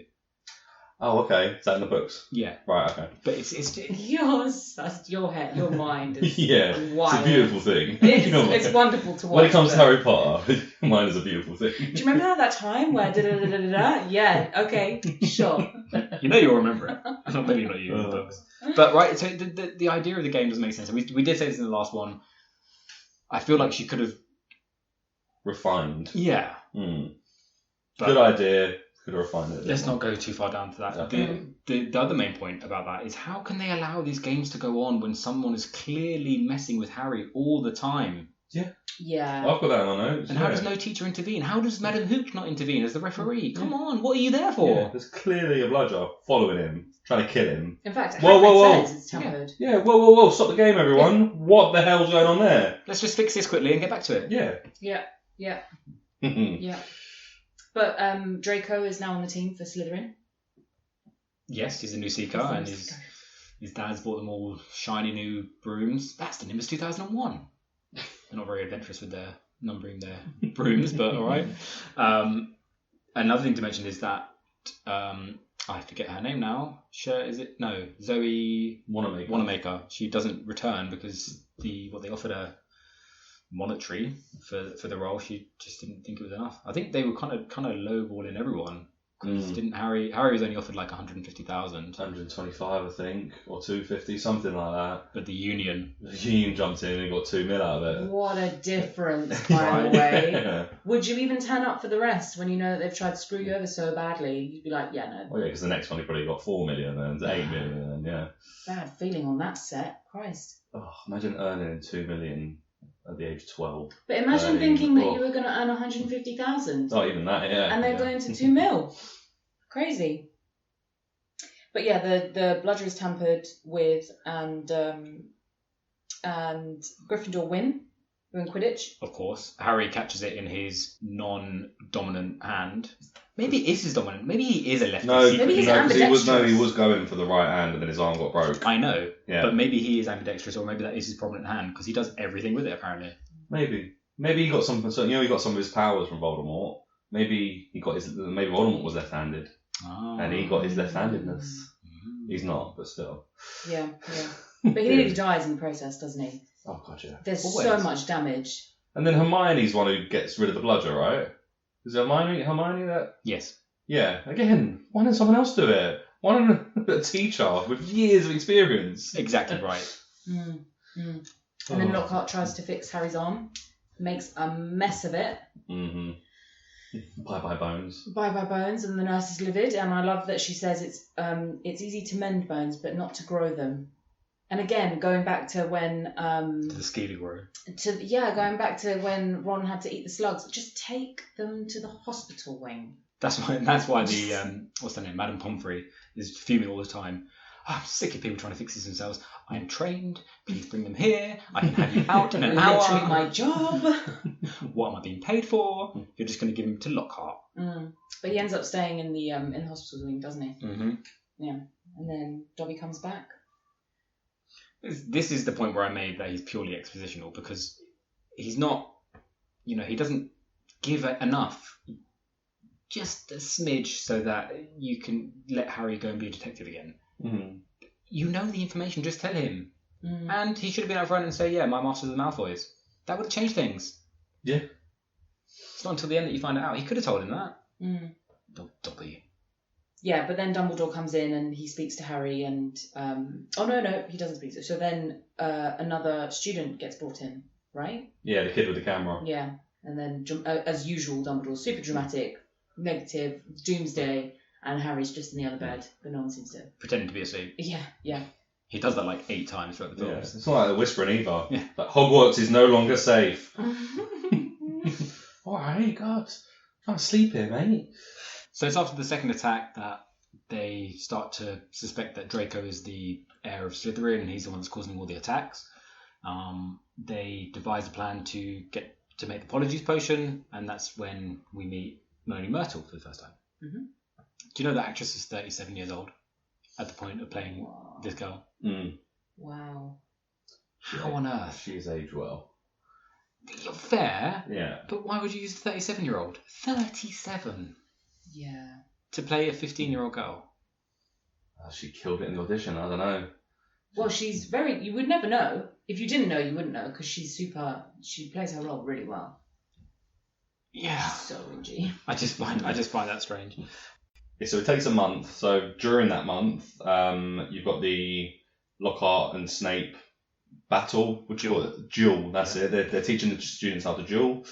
So Lockhart and Snape start. Snape destroys Lockhart, obviously. With the most pronounced dramatic Expelliarmus ever. Yeah. Expelliarmus! Yeah, I could have dodged that. Anyone could have dodged Yeah. that. You could have just stepped away Yeah. in the time it took. He had great, he had leader. Head start. But I guess it just goes to show that Lockhart is completely useless. Yeah. Brings Harry up. Snape thinks, it's a great idea to bring Draco up. Very responsible. Very responsible. Wouldn't it be great if Draco just went, Avada Kedavra? And then the credits roll. And that's the end. That's the end of the series. It would be great, but he doesn't. They go back and forth. They throw each other across the platform, and then eventually Draco summons a snake. Awful spell. Snake's nowhere near him. Yeah, that's true. Yeah. How's that doing? What's that doing to anyone? And then Harry talks to the snake. He naively thinks that it's quite a common thing because no one's told him otherwise, right? So he doesn't, he's still learning all this stuff. It makes sense. Yeah, and he thinks he's speaking English. He's not speaking parcel mouth. Exactly. Yeah. Why is he scowling? If he's telling... If he's just telling the snake, to leave him alone or to... What's the first thing he says to the snake? Because he doesn't actually turn to the kid until he says something. So what's he stop it? And the snake goes, nah. Turns back around to the kids. Oi, stop it. Oh, please. All right. And of course, as Hermione says, of course it looks like he's egging them on because it's so creepy. But it's his face as well. Yeah, it's his body language, Right? Yeah. Mixed signals. There's no stop, no hand signals, no stop, What the bloody devil are you doing? What the bloody hell are you playing at? That's it. So, obviously, Harry ends up in Dumbledore's office. Yeah. Because they've obviously he's talking to snakes. That makes, it's another thing. Hagrid then bursts into the office thereafter, right? Well, just before that, you see them meet the Phoenix. Fawkes. Yeah. Yeah. And it burns to ashes and is reborn. Mm-hmm. So that's a good mechanism, I think. But what if it's really windy out? And the ashes get blown to bits? Is that it done? Yes. Okay, good. Right, good to know. Thanks. That's or does he know it's dying, so it will find a shelter in the last few days? Maybe that's why there's no more phoenixes left. Yeah, because of wind. Yeah. It's a much windier time now. So anyway, Hagrid bursts into the room, right? We've just seen how people get into Dumbledore's office. It's the very, very, very narrow stairwell that climbs up. Yeah. There is no way that Hagrid fits through that doorway, that stairwell. There's no chance. He's massive. Yeah, but then maybe the staircase changes to suit the. You've got 3 left. Staircase. I'm not going to say it now. No. I'm not going to say it, but I was thinking, can we just take a moment to discuss how beautiful the entrance of Dumbledore's office is? Yeah. The stunning staircase and everything. But yes, to your point, I'm not sure how it evolved, But yeah, that's a good point. And then there's this small scene. So after everyone now thinks that Harry is the heir of Slytherin, they're in a room studying, loads of students, and Harry turns around. There's two girls looking over their shoulder, just staring at him, giving dirty looks. But also, there's Ginny giving him a dirty look as well. It's a bit rich. Pot kettle. Yeah, I hadn't noticed that actually. I was like, it's a bit rich. I didn't realise now. As if she isn't the one doing all this. I know she doesn't understand, but... Also worth mentioning that there's been a tap on Sir Nicholas at this point. And the kid that Harry was telling the snake to kill. Yeah, that posh kid. Yeah, he's alright. He's fine, but Sir Nicholas isn't. Yeah. Why? It's a ghost. Because he can't die. Yeah, but why is he petrified? Would it really work with ghosts? I guess that's alright that she can make that decision. Yeah. That's fine. If only there was an explanation. So now this when they take this polyjuice potion at this point, right? Yeah, they take it at this point, the polyjuice potion. They run into Percy, who I can't stand. What for lack of a better term, Neek. He's even worse in the books. He's such a bad actor with it as well. Yeah, I mean, it is awful. I am a prefect. Oh, all right, mate. Well done. And also, did you respect prefects at school that much? You were one, weren't you? I was a prefect. Yeah. I garnered the most respect. Yeah. I think I was a prefect. You were. I remember your yellow bands around your blazer. I was the toilet prefect. I was. I remember sitting at the bottom of the staircase where the left was the girls, right was the boys, and I would just, not just me, obviously, Not just, it was Tell a people role. Tell people not to use the toilets. Yeah, or just make sure that there weren't too many people going, I don't know. See, I was going to put my name in to be a prefect or even to be a head boy, but I didn't. But because I wanted to be, but I'm so glad I didn't. When you guys are guarding toilets on your breaks and having to be responsible, so glad I didn't. Do you know, they sold it though. They said it was going to count for so much and actually nothing. Well, again, I didn't end up going to college, so it wouldn't have helped me any way, shape or form, apart from the fun yellow bands around your wrist. What did you patrol? Did you do anything? No. Oh my god, of Did you course manage I to do didn't. Of No. course. I'd be near my area and we'd all just hang out. Yeah, okay, what Well, near area? the What science area did you rooms. patrol? A science room, yeah. Yeah. Science block. But How do I get toilet? That's how Quick shout out to avid listener and head boy, James, last name redacted. We all want to know how you got head boy. Oh my gosh, of course. No one understands. no. Did no one else apply for it, James? Or We know someone else applied for it. we know Daniel applied for it, who I think was more deserved. 100%. Well done, James. Sorry for any listeners who didn't go to our school. But yeah, prefects, no, of course they're not respected. And especially, so he tells Crabbe and Goyle to respect him, and then Malfoy comes around the corner and mugs him off, and he just takes it. He doesn't say anything. There is a great improvised line, though, from Tom Felton in that bit, because he forgot his line. So when he says to Crabbe, I think, I didn't know you could read. Yeah. That was improvised because he couldn't remember his actual line. Well, that's great. Those are sometimes always my favourite bits in films and TV shows, because for me that tells me that the actors themselves are really getting into the role, and they're not necessarily just acting the lines that they're given. They're, what would my character say here? What would Malfoy say here? And that means that he knows him so well. That's where you get sometimes the best, especially in comedies. But then I didn't really like his acting when they were in the common room. I thought he was spluttering his words. I feel like Malfoy? Yeah. Did you think that? Again, like the acting in the first film, from most of them, I didn't like. Like watching it as an adult now, I think they're all still kids. They've probably been to acting school for a few months, or they're still not actors yet. They're just kids in roles. So again, it's not great, but sometimes the lines feel quite forced, because I think at one point, obviously at this point they've kind of transformed into Crabbe and Goyle, and either Ron or Harry says something and then someone else says a joke, and then Draco's like, nice one, or good joke, and it's like, oh, that's not how you'd respond to a good joke. You would just laugh. I did like Crabbe and Goyle, the actors, when they were pretending to be Harry and Ron. They got that spot on. That was really good. That was mannerisms really and stuff. Yeah, I did like that. Definitely. Fair play to them. So Harry discovers that Malfoy is not, in fact, the heir of Slytherin, and he discovers that 50 years ago, when the chamber was open previously, that a student died. Yeah, his father told him all about it. Then after this, that's when Harry and Ron are back on the 4th floor by the girls' bathroom, and they see it's all flooded. They go in. Their initial instinct is that Moaning Myrtle has flooded the bathroom. Yeah. Would that be your initial instinct? Or would you just think it's being flooded, or there's something's broken? They did say that no one ever goes in there. That's fair. All right. Yeah, earlier because of Moaning Myrtle. Oh, Again, how has she got corporeal form to turn on the tap? She goes for everything else and can't touch anything. How can she turn the taps on? Very good question. Why didn't they turn them off? Yeah, they walk in, they just look at them. Just look at them. And what irked me as well was the fact that when they're all drinking their polyjuice potions, because Hermione drinks hers as well, but hers goes a little bit wrong, so we don't see her in the next scene. Meow. Yeah. But they don't know how to put down a glass. No.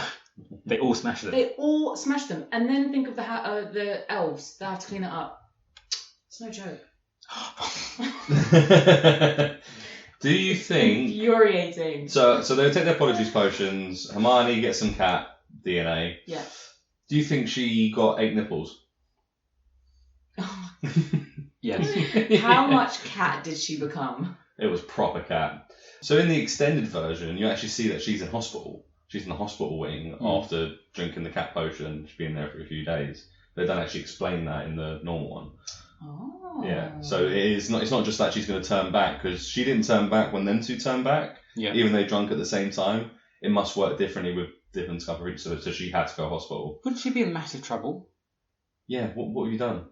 I don't know. Because they must be able to figure out, you'd like to think, that it's Polyjuice Potion, and also to get those ingredients for Polyjuice Potion, Harry gets in trouble later on in another film because that has to be stolen from Snape's supplies. But to that point, Hermione found the book to make Polyjuice Potion in the library that anyone can access. So mixed messages. Yeah, that's true. Yeah. Why tell us about it if we're not allowed to do it? I don't know. Or have, I don't know, certain years, only certain years in that section of the library, only certain years, so you learn that in year 11, not year 8. Yeah, right? Yeah. But it goes wrong for her anyway. Gutted. So they find out that Moaning Myrtle is moaning because she never gets a good look at anyone. She is useless as a character witness. Someone came in and threw a book down the toilet while she was in the U-bend, even though it didn't hurt her, as Ron says, and she gets angry about. If you were trying to get rid of a book, is the toilet the best place to do it? Because it's not going to flush. I mean, yeah. Well, yeah. Surely it's only going to be found eventually. Yeah, eventually, even though no one goes in there, but eventually someone will.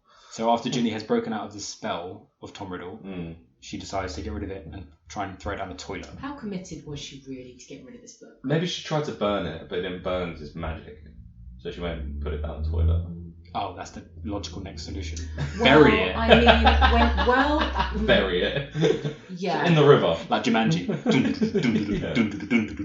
Burying is good, but if you think about it in terms of if she tried to burn it and it didn't work, then maybe she tried to drown it. Yeah, I guess. Don't go fire, you do water. Well, if one doesn't work, Earth, Wind and Fire. It's technically alive. She tried to warm it. That didn't work. She just put it in the toilet. So I don't know. Maybe. So just try all the elements, is what you're saying. Well, it's not just a book, is it? It's got a living aspect to it. So maybe she was trying to do something to that. Another question. So obviously Harry then finds the book. He immediately starts trying to dive into it. He doesn't try and dive into it. Basically. So let's face it. So let's say, take us back to August, right? Ginny's found this book in her cauldron after going to Diagon Alley. It's an empty book. Presumably she then tries to write in it and then the ink disappears. Same kind of thing with Harry, right? Does she then, at points, disappear into the book and see these visions of Tom Riddle and such? And if so, because we did see Harry literally coming back out of the book physically, does that mean that at points throughout the summer, Ginny just disappeared? I don't think that Tom Riddle would have shown her anything. He was using her. Just through messages? Yeah, exactly. Where Harry, he's more showing himself. He wants to get him into a certain place. He was using her as a vessel. Yeah. He doesn't care what Ginny knows, or he cares what Harry knows. Do you think ballpoint pen ink would work in this book? Oh, God, I hope so. How do you feel about feather pens? I just want a fountain pen. Any pen, a Bic. Oh, I hate fountain pens. God. And that is, well, there's ink in the pen. It makes sense. Oh, I know. Yeah. There's also ink in a ballpoint pen. Yeah, exactly. Anything makes sense more than a quill. Or a pencil. No. Pencils are off limits. There's no ink in them. No one likes pencils. What's the matter with you? I actually only use pens that rub out. Oh, really? Yeah. So you say I actually use a quill. I use a hybrid pen-pencil. Pencil. I'm surprised she said yes when I proposed. She's so non-committal. So another quick thing. So when he goes into this vision, he sees Tom Riddle and Hagrid. And do you know that the guy playing Hagrid there was just his body double for the films? Yeah. It's quite interesting, I thought. Looks completely different without a beard. Big guy. Yeah. Oh yeah, it's definitely not the same actor. I saw it in the credits. Yeah. Yeah, of course. Yeah. Robbie Coltrane. But Riddle was, again, so I don't know why they keep doing this. Riddle was supposed to be playing a 15 or 16-year-old. The actor was 23. And that shows that he looks older than Myrtle, I think. Yeah. In many ways. He does not look like a 16-year-old. Again, did he just kill it at the audition? Went in, looking for a 15 or 17-year-old, goes anyway because he's an actor, will audition for anything, kills it. How old are you? I'm actually 23. Never mind, you got it. Everyone else was awful. Or by their paying standards, maybe it was just whoever would take the lowest pay. You've got to think as well, like, shooting with kids is a pain. because there's a certain amount of time a day they've got to have for schooling and things like that. So you can get these old people. They can just work. They can work for like 12 hours a day. They can do the whole day. Old people. Yeah, older people. Old people can work for 12 hours a day. And then one more question about age. So in the flashback, we see Hagrid, we see Voldemort in that time. That's 50 years ago, right? Yeah, we see Dumbledore as well. And Voldemort is... Well done. Thanks. And Voldemort is 16 at the time. And Hagrid is presumably around the same age. So that means that Voldemort and Hagrid are now 66 minimum. Yeah. Yeah. Do you think Hagrid looks 66? You just well. He's part giant, isn't he? He's not all human. Yeah. He's part giant, they say in the later films. Yeah. It's half giant, half human, so they might age differently. I'd love if you guys agreed with me once. I just you're the one who knows all the stuff about Harry Potter. I know, I'm just questioning this stuff. Right, fine. I think he looks well. I think the actual representation of him 50 years ago was weird. Yeah. I didn't like that. No, I didn't like it I didn't like it. It was like a side profile and just awkward. He didn't look right. He looked 3D Yeah, without they the did not beards. nail that. No. Yeah. First appearance of Aragog, though. Spider. If I seen that thing coming out of that box, oh my god. Oh yeah, I don't care how magic I am off. And I've not got fear of spiders, but there's being smart and run. In that same vision, you see that someone's died. Myrtle. Yeah, well, they don't say who it is, but yes, someone's died. And they carry them down the staircase. Like With the her- main staircase with her hand With her arm, down. yeah. That was distasteful. They could fly her out the window if they wanted to. Magic. Yes, absolutely. It was weird. I actually wrote someone died, D-I-D-E. I don't know what happened to me. Someone died. So engrossed in the film. I don't know why you'd admit that. So Harry comes out of the vision, if you will. He goes back to his room. On that, when he comes out, it's so funny. When he comes out of the book and he goes, whoa.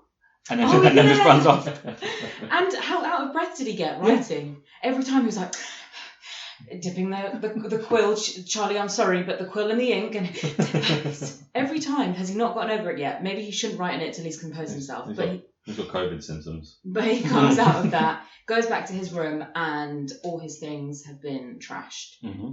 And the diary is gone. He knows immediately. And so, yes. And then we go on to the Quidditch match. Ron, the great detective, by the way. Oh, they must have been after something. Wow, Ron. Well done, Ron. Yeah, so we have the Quidditch match. We have the Quidditch captain. Is it Wood? Wood. Something Wood. I think it's Wood. Yeah. His tiny little speech at the end. We're going to win because we're faster, we've trained harder, we've trained longer, and we're smarter. That's it.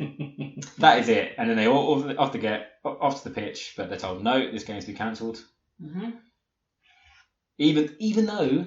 So hold on. So the game's cancelled, we know now why, because there's been another attack. But they let Quidditch go on... When there is an attack in the game, moment. right? Yeah.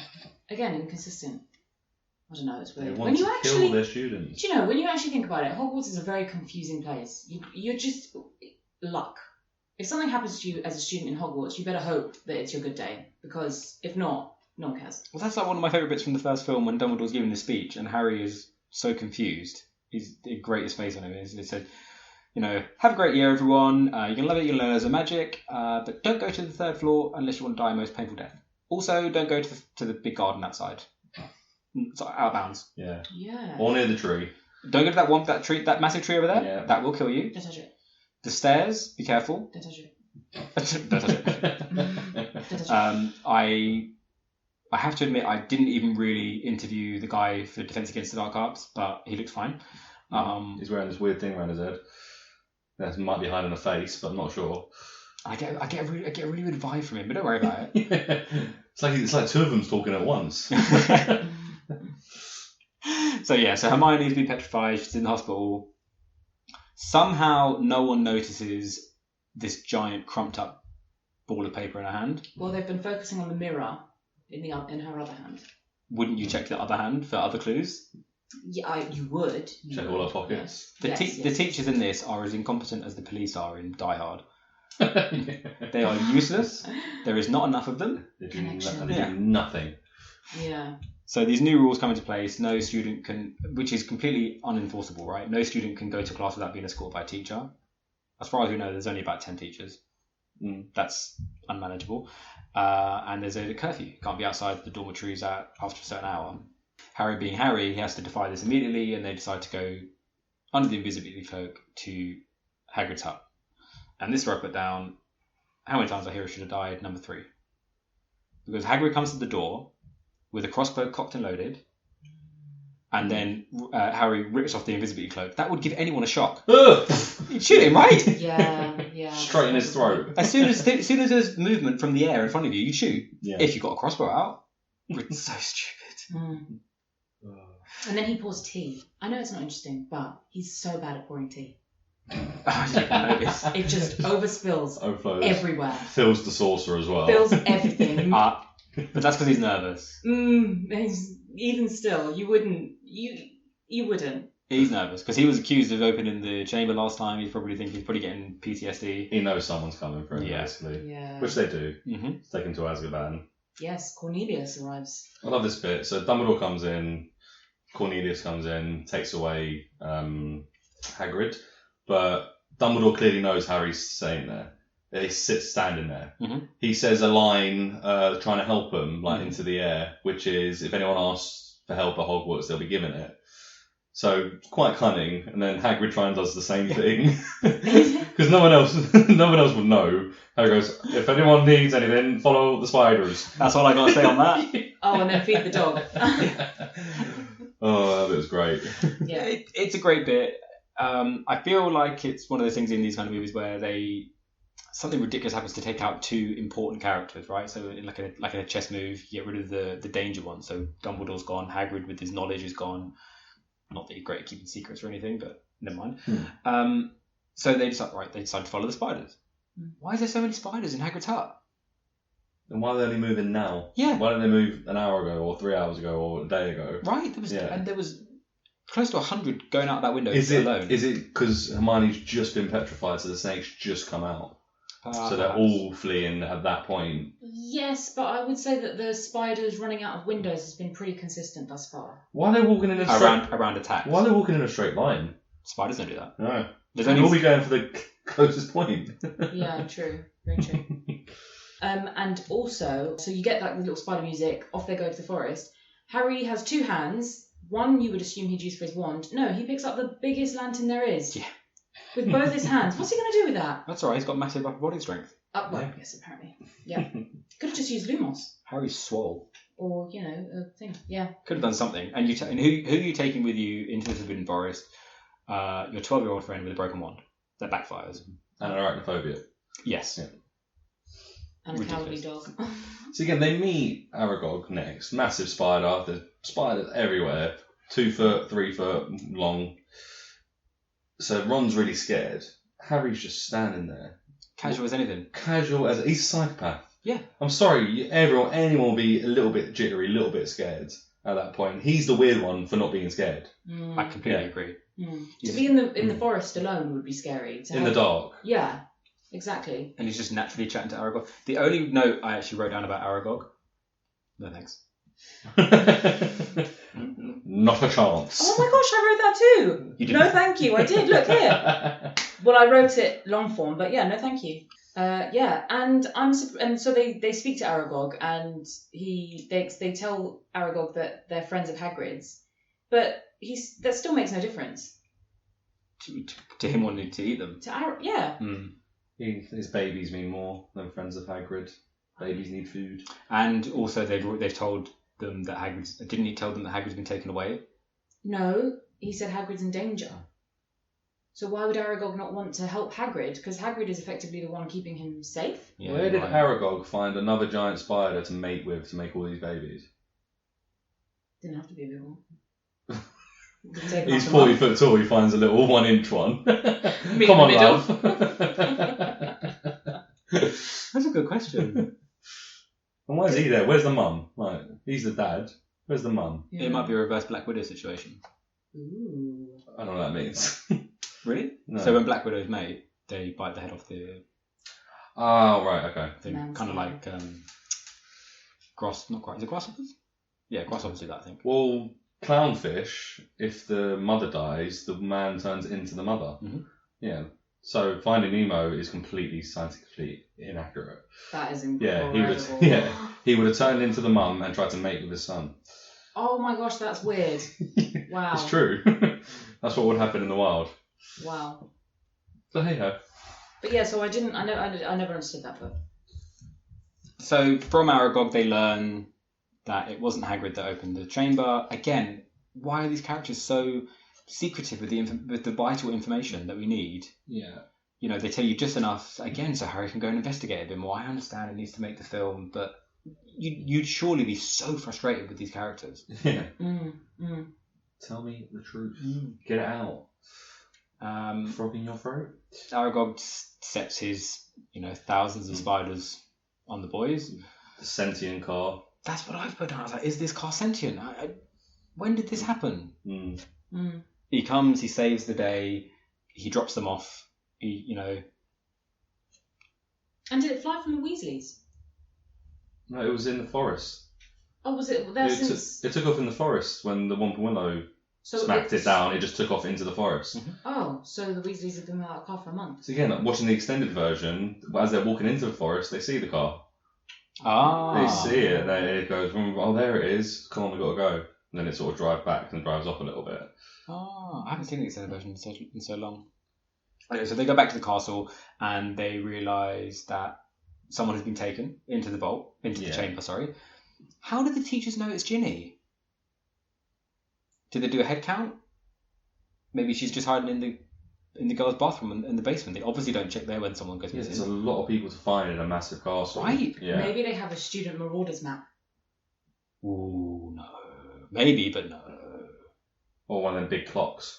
Oh, yeah. Oh, that's a good idea. Yeah, you can get different editions. You can get home, office. I'm sure there could be some sort of list and some sort of spell, and where is every room. I know. Yeah. We're coming towards the end of the podcast nearly. You've still got 3 left. No. Fine. I'll say one. Hashtag magic. You've only got 2 left. So Lockhart, being the big man, has always said, I know where the entrance is, I'll sort that out. Goes to prepare and starts packing his stuff. It's so irresponsible from the other teachers to let him do it. Yeah, knowing how incompetent he is. Yeah. Yeah, absolutely. Harry and Ron decide that he's going to need the information that they have. They catch him trying to escape. He just admits everything to them. He doesn't even try to make something up. Classic villain. Well, again, though, as well, he knows his memory charms. He can do the memory charms where he gets a memory, so it doesn't really matter what he says if he thinks he's going to clear both their memories. That's a fair point. Yeah, he's very cocky about it, I suppose. Yeah. But Harry and Ron trap him and force him to go where they know that, they assume the chamber is because they know it was Myrtle that died, so they must know it's there. Questions around that.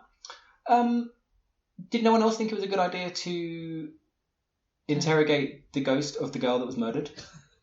Yeah, I wrote, did no one ask how she died? She seems quite moany. That's not enough, man. So she might leave me alone. I don't know. I don't think that's enough of an excuse. No, Dumbledore would have investigated. If he knew that it was something to do with Slytherin, potentially, Voldemort, even later in years, once Voldemort's doing all this, and he knows Voldemort's trying to get back into the school for something. Yeah. Could be that. Investigate the girl who died, who's hanging around. They don't seem equally interested in all the students. I think that's a reoccurring theme. No. If she can't get house points, maybe she's worthless. Maybe. Savage. And then my second question around that. So, McGonagall says that the school was built over 1,000 years ago. You could use hashtag magic, you could use that they invented it, but the toilet wasn't invented until 1596. So the castle was built 900 AD. Okay. Let's go with that. Right. So roughly, this is 1,000 years ago, right? It's 1990, right? Firstly, they didn't have toilets. They can put toilets in. They could put toilets in, Yep. But when they put toilets in, did they not notice the chamber? The massive pipes leading everywhere. Right. If that's not the case, and these are they've been installed since then, have they not updated the castle in any way since 1,000 years ago? 1,000 years ago? Did they have bathroom stalls 1,000 years ago? That could have been put in. All right, I'll allow that one. What a wonderful contraption as well, the chamber. The actual entrance to the Chamber of Secrets. Yeah. But just big inconsistencies. Yeah. Like, as no one got the blueprints of the place. Mm. Yeah, and go, oh, what's this massive round hole? That's good. Yeah. There is a chasm underneath the potions room. What is that? Don't worry about it. Shh, don't worry, it's fine. Don't worry. I'll get to it. And then my second inconsistency, not entirely correct, connected, is when Hermione says, Harry, there's a reason that the symbol of Slytherin is a serpent. Because he can talk to snakes. Yeah. Right? So does that A mean that... I don't know why I said A because I don't have a B. Does that A mean that Gryffindor can talk to lions? And my second question is... not my question, my second point is that there was no lions in England until like the 12th, 13th century. Godric Gryffindor lived 900 AD. How would he even seen a lion? Is it a lion, their thing? Mhm. It's not a griffin. No, it's a lion. I know it's weird, isn't it? Yeah. It's a lion. Okay. They'd heard about him. That is some level of detail. Yeah. I cannot give any good answer to what you said. Is good. Yes. I honestly Well don't done. know. I've stunned you. Hashtag magic. Yes! One left. No, two. But if this is the kind of thing I'm thinking about. If you're going to write these kind of books, and don't get me wrong, she's gone into incredible amount of detail, and it's a very, very fleshed out story. Yeah. But these are the kind of details that people should be looking into for when people are watching the film for the 8th time and recording a podcast about it. Yeah, this is what we're here for. Exactly. Yeah. You're welcome, listeners. You're welcome, world. Planet Earth. So down they go to... Sorry, go on. Oh no, I was going to say they. So the entrance opens and it's just basically a hole with you can't see the bottom of it, and they just push Lockhart in Without a wand, without anything. Nothing. He wants to go down there. I know it's the hold me back, and nobody holds you back. He wants to be there, but they don't know what's at the bottom there. It might be spikes, it might be anything. If it hadn't turned out to be a fun slide, he would have at least broken all of his legs and his arms and everything. Yeah, just push down a massive chasm. Yeah. Yeah. Could you not throw anything else down there? Just Yeah. rip a toilet up and throw the toilet down, see what happens. Nope. Rip a toilet up? I know Yeah. Harry's strong, but come on. Spells. Oh, hashtag They magic. have a wand. They forget they have wands. Harry definitely does. Going back very quickly, we missed the forest. With the snakes. Where am I? Aragog. With the spiders, he tries to hit them back with the lantern. You have a wand, mate. Use it. So you might not believe this, as I tell you the story, right?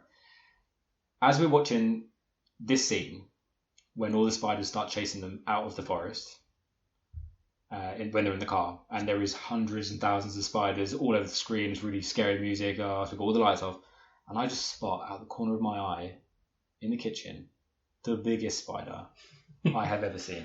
I'm going to show you a photo. They never look as big as they are on photo. Oh my god. Yeah. Huge. But we tried to get it, but it outsmarted us. Oh, so it's still in the house? No, I got it the next day. Oh, okay. But, So this spider was the size of a house. Oh, right? okay. Okay. Do you like the detail for comparison? Yeah, okay. That is the size. So listeners, a spider the size of House. Aragog's children, the biggest ones, made its way into our house and then outsmarted us and disappeared. Yeah. Then you got it the next day. What wonderful timing, though. Well, I wouldn't use that. What timing? Yeah, I wouldn't say it's wonderful timing. No, not wonderful timing. We had to. We tried to trap it, but you apparently don't do well with spiders. I had to try and save the day. Hey, listen. Never mind. I do fine with spiders. Small ones. Small ones. Yeah.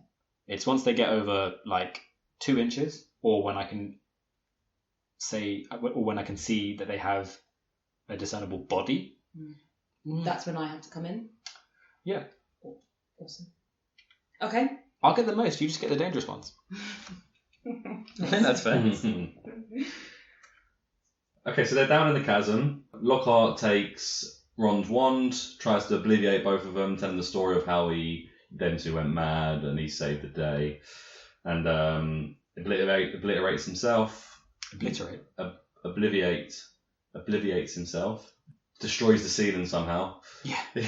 Yeah, rocks everywhere. Big rocks as well. So Ron and Harry get split up. So Harry has to go on alone.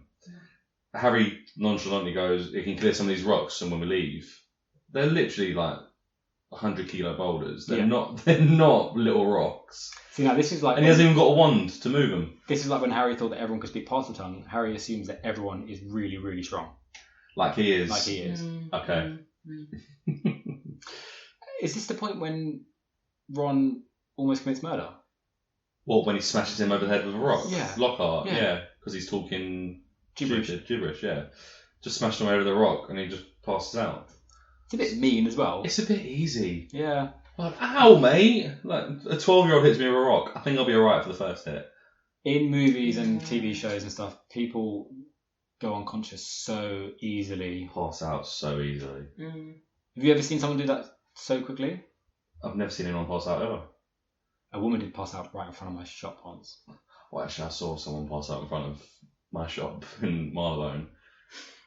Wow. That's Couldn't convenient. script this. That's convenient, isn't it? Straight in the road, straight face. Same. Oh, God. Yeah. Same. Wait, were we there? Was it us? Were we having a beer? No, it was my the shop. same bloke. No, it wasn't there. Because I was having a beer at the pub, might have been you. That would have been hilarious. And at this point, we get a first inkling of what's to come from the shedded snakeskin, which is huge. Ron the Surveyor. That must be 60 foot long. Well Well done. Harry just touches it. Sure, whatever. Harry doesn't care at all. He is not bothered. Nothing phases. He's a psychopath. He doesn't have feelings. There's a good chance. And then back to your point about reworking Hogwarts infrastructure. This place is clearly evil. There's nothing good about this. They go through. Harry and Ron have been split up. Harry goes through, and there's just snake heads or serpent heads on each side. It looks pretty evil. Why would they not just get rid of that? You know? They don't know it's there. They can't find the Chamber of Secrets. They've never found it. Yeah. Another question that you just made me think of. So let's assume that it's been like this since day dot. And this is where the Chamber's entrance has always been. Did Salazar Slytherin put the entrance to the Chamber of Secrets intentionally in the girls' bathroom? Because it works out in the story why no one goes there now because of Moaning Myrtle, which, by the way, is the teachers. You shouldn't allow that. Oh yeah, she can just have the bathroom. But was it adapted into a bathroom 400 years later? Could have been a cleaning room, you know what I mean, or a shower room or something. But we needed more bathrooms because we've got more students. So it was adapted into a bathroom, toilets put in. I'll allow it. Yeah, I'll allow it. But one more question. I know I've criticised this so much. It's not going to get a high score. Spoilers. When Hermione figures out that the snake is getting through the castle through the pipes. First question, when Harry hears it when he's in bed, he's looking up at the ceiling. There's no pipes in the ceiling, so what's going on there? Second question, how big are these pipes? This basilisk is huge. Yeah, the pipe. Well, you see how big the pipes are. But that's not pipes, that's a tunnel. Hermione figures out he's getting through via the pipes, and Ron says, what, the plumbing? Yeah, there's no sort of They cannot be going all the way through the castle, tunnels that size for the snake to be getting around. It is implausible. Very true. It can shrink. #magic. Did you That's just the last one. Did you just use that? So what you're saying is there's 5 #magics allowed per episode for all of us? Yeah, I'm not going to use them. But you started by saying I had 5 and now I don't. He stole them. Like magic. I don't know what you said. Anyway. So, and one thing I will say is, it's a reoccurring one, is the music is so good. We haven't spoken about the music or the imagery, but anytime that they're wearing the invisibility cloak, there's a certain soundtrack.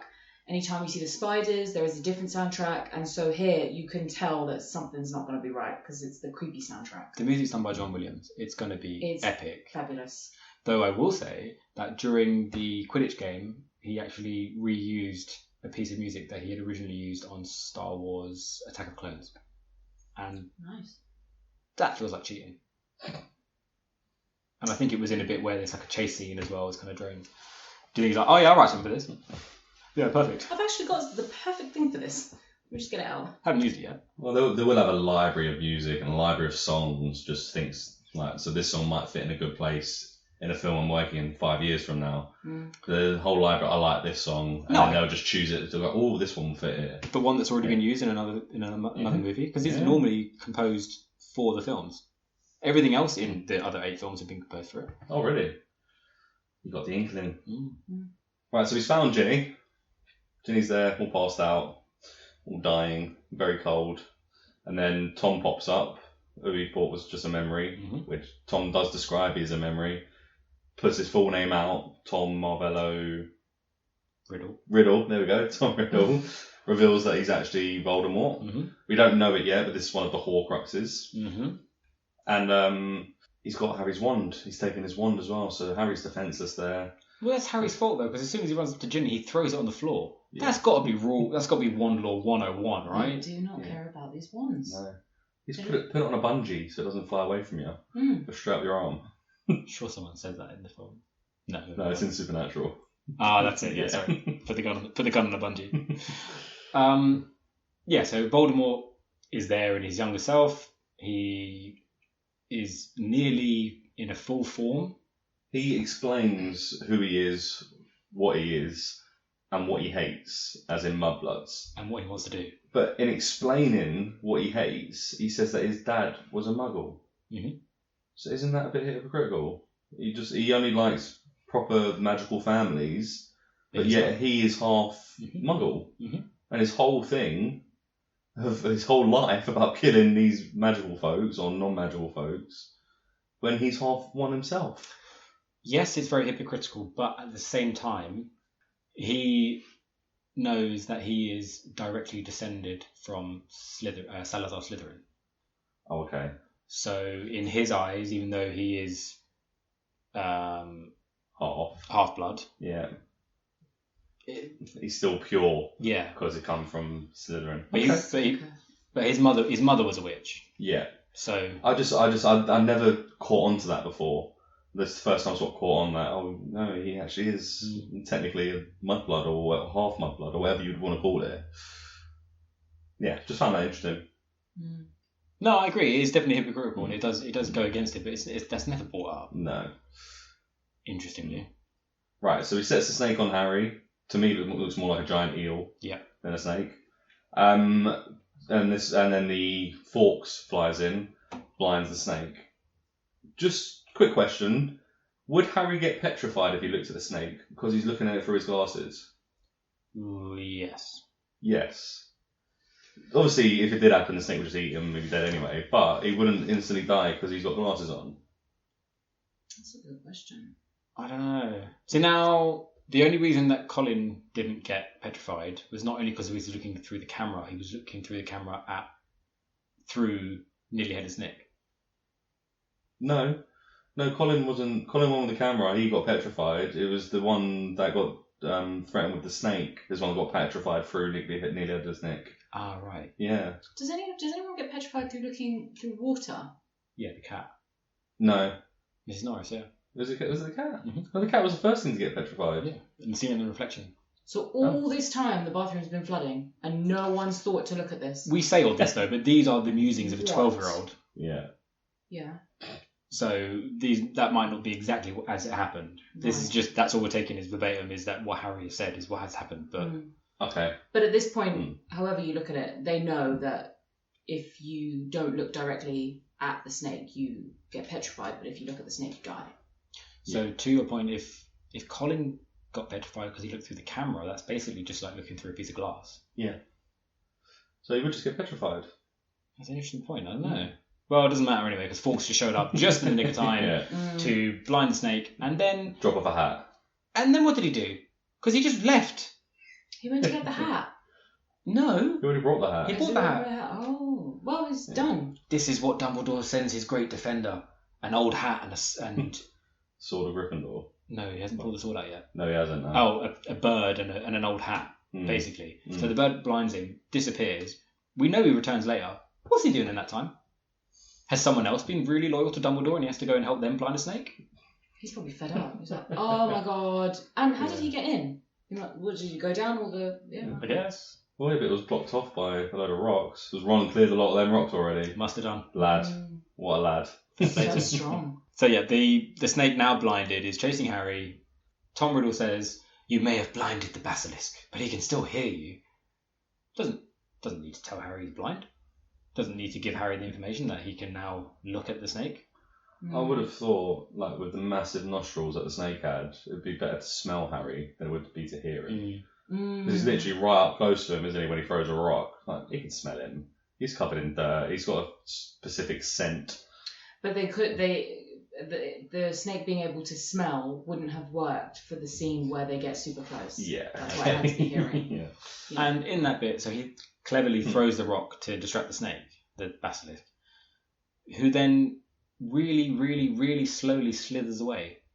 In no rush. It's because he's blind. He doesn't know where it's going. No, but he can't put his hands out and go, oh, he's got no hands. He was bombing it down the tunnel to get to Harry. Right, because he could hear Harry at that point, boom, boom, boom, boom, boom, running, and then can't hear anything. Now it's listening. But then to that point, then he should have turned around when he heard Harry walking the other way. Yeah. He went for a swim. Yeah, of course, makes sense. So that he could rise out of the water. How convenient that there was a little fork in the road. In the tunnel. No, 100%. Yeah. So Harry comes back, pulls the sword of Gryffindor, which I think looks quite cheap. And tiny. This is supposed to be a man's sword. Yeah. It was more like Needle from Game of Thrones than anything. 100%. Super light, yeah. Wouldn't have been a very good sword. No. Climbs the statue. Again, I don't know how he holds on to the statue. Do you know what? Can I just quickly go back because I just realised why the sword's so small. Because it wasn't made for Godric Gryffindor. What was it made for? Goblins. The goblins made it for themselves and Gryffindor stole it, basically. Oh, okay. So there you go. Wow. Asked and answered. So maybe that's why it's super light. The more you know. That probably, yeah. This ridiculous battle ensues. The snake flies out of the water. Then he's going at it. Harry gets the sword. He climbs up onto the statue of Slytherin. Why would that be the first place you go?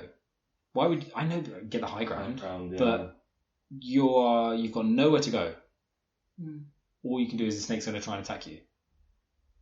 Maybe jump in the water. Yeah, that's about it. It's not the wisest place to go straight away. You can't really get high ground on a beast that big anyway, so you might as well just try and get somewhere where you can't fit. That would be smarter. Yeah. He's slashing away, and obviously this thing is impenetrable. I think he gets a bit lucky by stabbing it through the head. Yeah. This is supposed to be one of the most dangerous creatures on the planet. But it can be taken on by a 12-year-old. Right? Yeah. But it is Harry Potter, the boy who lived. Right. If anyone's going to kill it, any 12-year-old's going to kill it, it's going to be Harry. That's why Ron got left. Imagine if it had been the other way around. Yeah.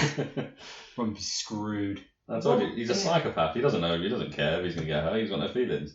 And if it was Ron that was down there, he wouldn't have been so loyal to Dumbledore, which wouldn't have sent Fawkes, which means that Ginny and Ron dead.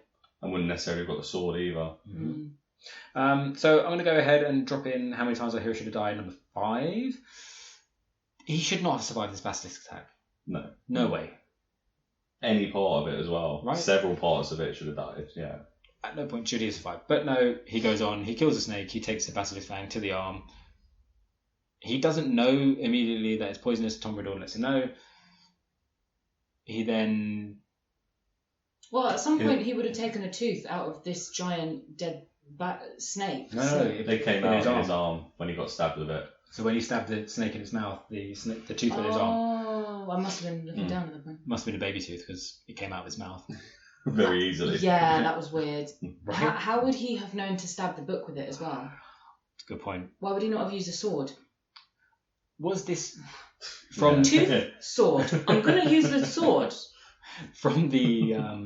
And the sword would have worked as well, because he's already stabbed the basilisk, so he's already got the poison in it. Both would have worked, but no. It's not like Ginny's not dying or anything. I would have just stabbed Ginny and ended it. Like, mate, I'm giving up. You're Voldemort, I'm done. But they needed to do that with the fang so that they could know that the fang could also do it. So that's how they get rid of the cup, and the sword is how they get rid of Nagini. because it's been imbued The basilisk. with the basilisk venom. Yeah. Yeah. which he must keep in his head. So would they have harvest? That's where the sword stabs. Doesn't actually stab any venom. Right? Yeah. Would they have stored all the fangs then? Would they have taken all the teeth out? I did think about that because they must be so valuable and so useful, but doesn't ever really come into it again until Ron and Hermione go back into the chamber. Who would have taken them out? Whoever is Dumbledore? in charge of Hagrid? supplies? Slughorn definitely would have. Yeah. Yeah. Definitely. Slughorn tried to get venom from Aragog Yeah, he did. Got a couple of vials. Yeah. at the funeral, so he definitely would have gone for the basilisk things. Was it the most dramatic death you've ever seen? Of Tom. No. Of the snake. Yes. Yes. I mean, it was a little bit all over the place. Right. Like his head was slooshing from this side to that side. Screeching and screaming. Yeah.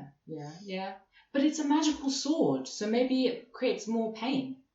It's not just any sword. Stabbed in the brain, he should have instantly dropped. Right, he should have died immediately. Yeah, true. We don't know how this snake works because there's venom everywhere, so maybe his brain's not up in his head. Yeah. So then the memory dies.